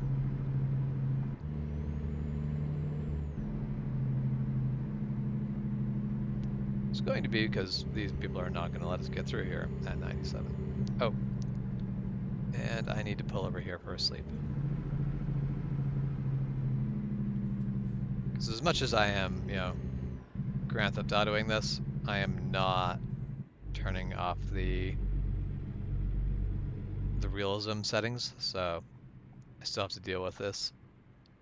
Otherwise, I'll fall asleep at the wheel. And doing 100 miles an hour down the highway and falling asleep at the wheel seems like a very dangerous move.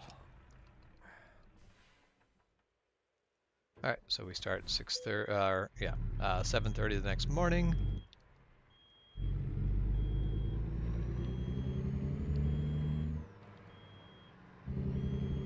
Yeah, my truck's gotta have an air leak.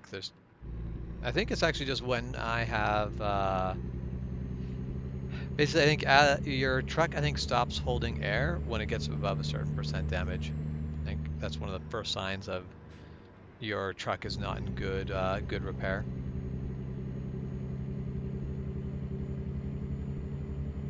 All right, well, we got 137 miles left to go. And for a brief moment here, things feel like they're normal. Just accelerating to get up to speed. In the early morning, things are as usual. All right. Let's repay the loans that we can.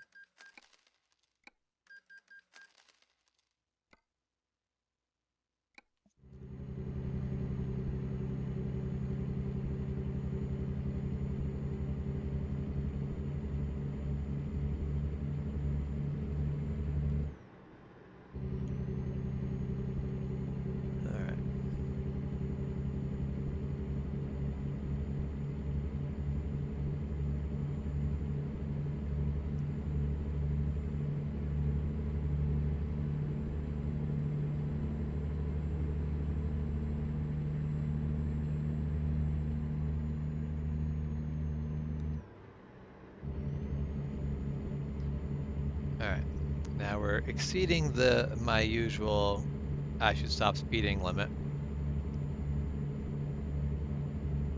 which surprises no one at this point.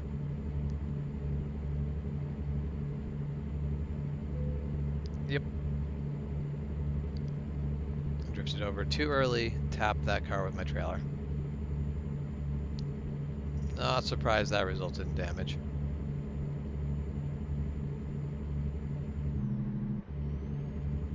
I'm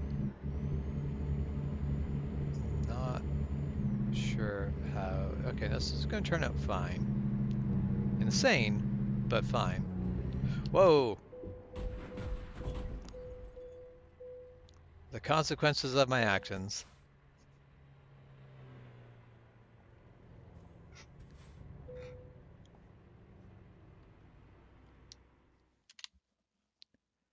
Yes, tow to service. Very much consequences of my actions right there. Yeah, and that's basically, I think the only thing surprising there is that that took so long. Okay, so now where the heck am I? That actually did pull me ahead further. I think it is this corner right here that I wiped out on. So that just popped me out just ahead of where I was. I didn't actually lose much progress. Let's service everything. In real life, I'm pretty sure insurance would go. We don't cover that. We don't cover you being this bad.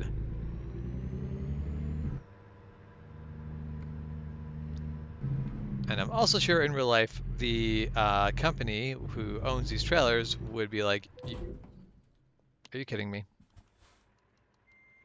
I off to a great start here. Just ran into a lamppost.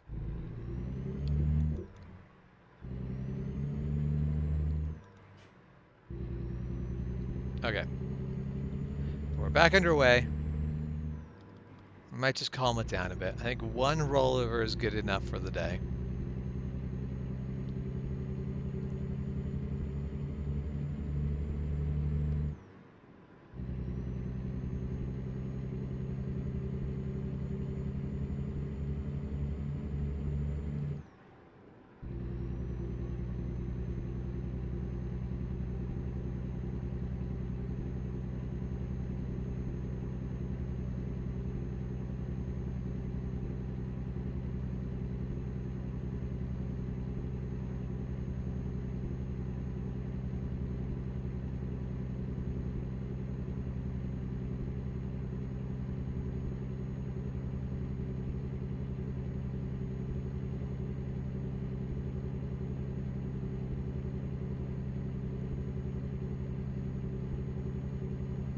All right, and we're going down to a 30 section.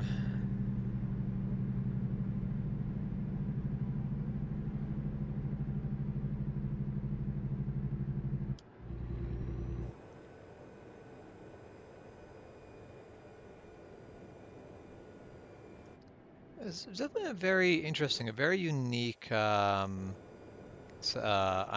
underpass.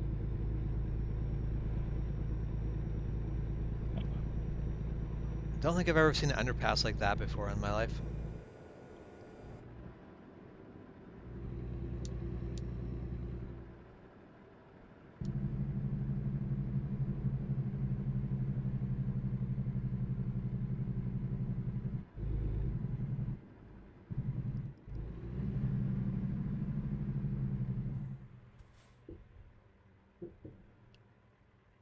All right, no traffic from the left.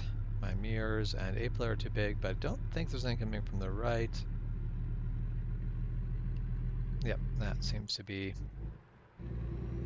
the truth of it. So on our way we go.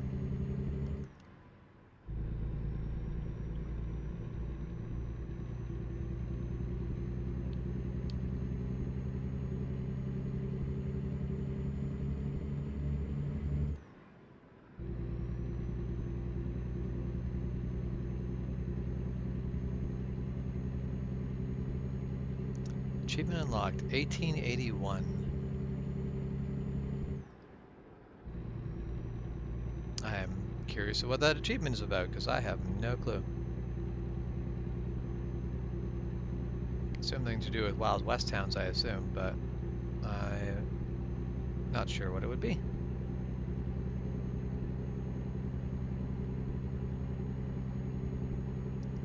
Did not have a revolver duel in the main street at high noon. Still got an hour and a half to go before high noon. Hey Michael, welcome back to real life.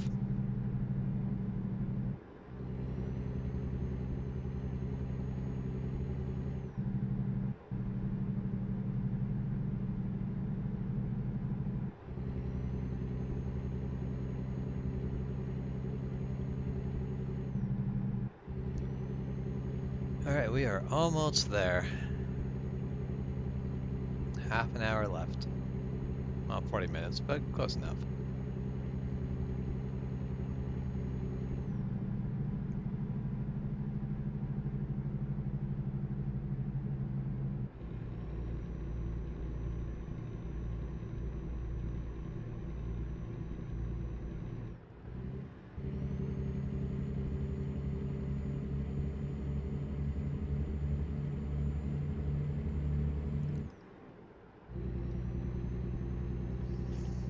Yeah, my naps usually, like, sometimes I'll have a good nap, and I'll have a nap that's an hour or less. Most of the time, if I fall asleep, I'm just out. I'm going to be asleep for several hours, and then wake up being very confused as to what year it is. Right. Please don't go wide.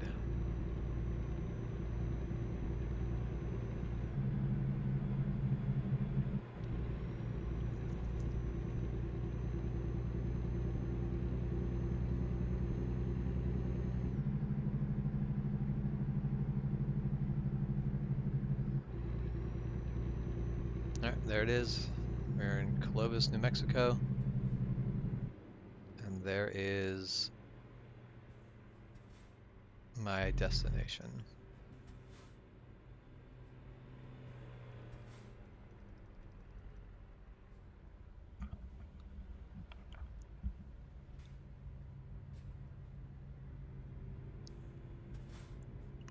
So close to running out of air. Have to not let off the brake. Letting off the brake will be a bad idea.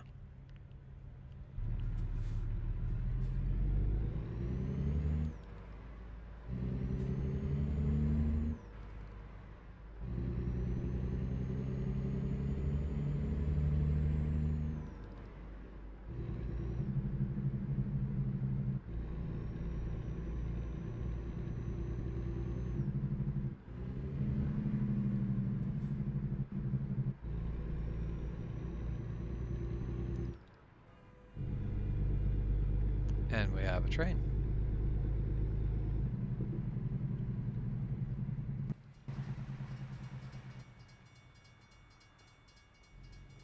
We have two train tracks side by side here.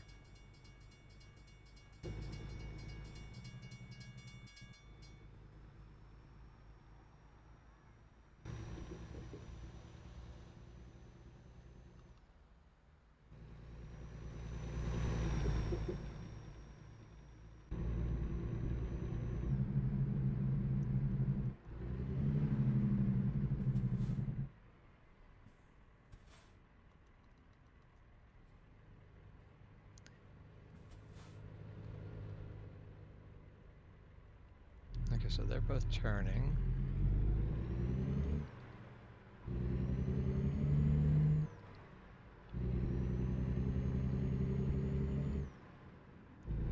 Okay. We've got to basically just turn into this chemical plant here. I assume it's a chemical plant.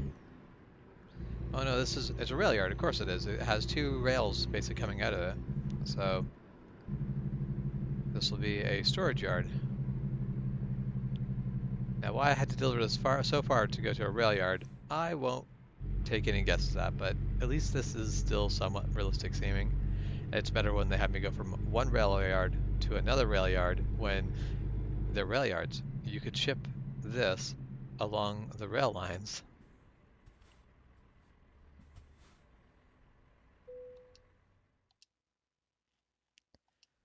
Okay, let's go do our last parking job for a while.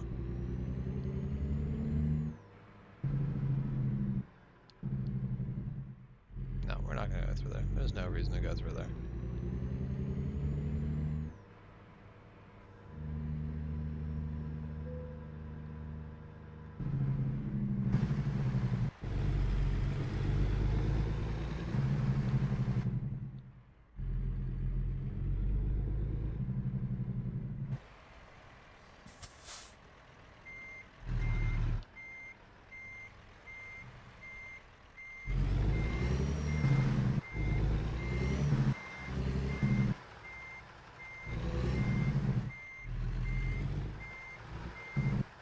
Now, in theory, this should be the easiest parking job to do because I'm basically backing in on the side where I have the best visibility. And it seems like that was definitely the case. Just backed straight on in and done. Job completed satisfactory. Oh yeah, the damage penalty. I'm like, why is that only satisfactory? Yes, yes. I remember why now. There's a good reason why.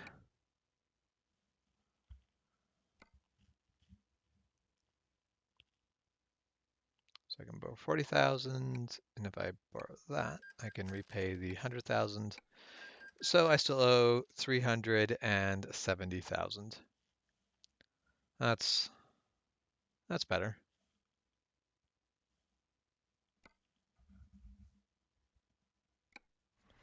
But it is now time to put this down and call it a night. It sounds like there will probably not actually be a stream tonight. I don't think Juan feels like doing a stream. I'll be back to do so Juan will be doing a stream tomorrow morning, and I will be doing a stream tomorrow night. And then Sunday should be as usual, Juan doing a stream in the morning. And then I'll be back playing something on Monday. I don't know what it will be. Okay. You all have a good night, good morning, or good afternoon, whatever it is where you are. We will see you guys later.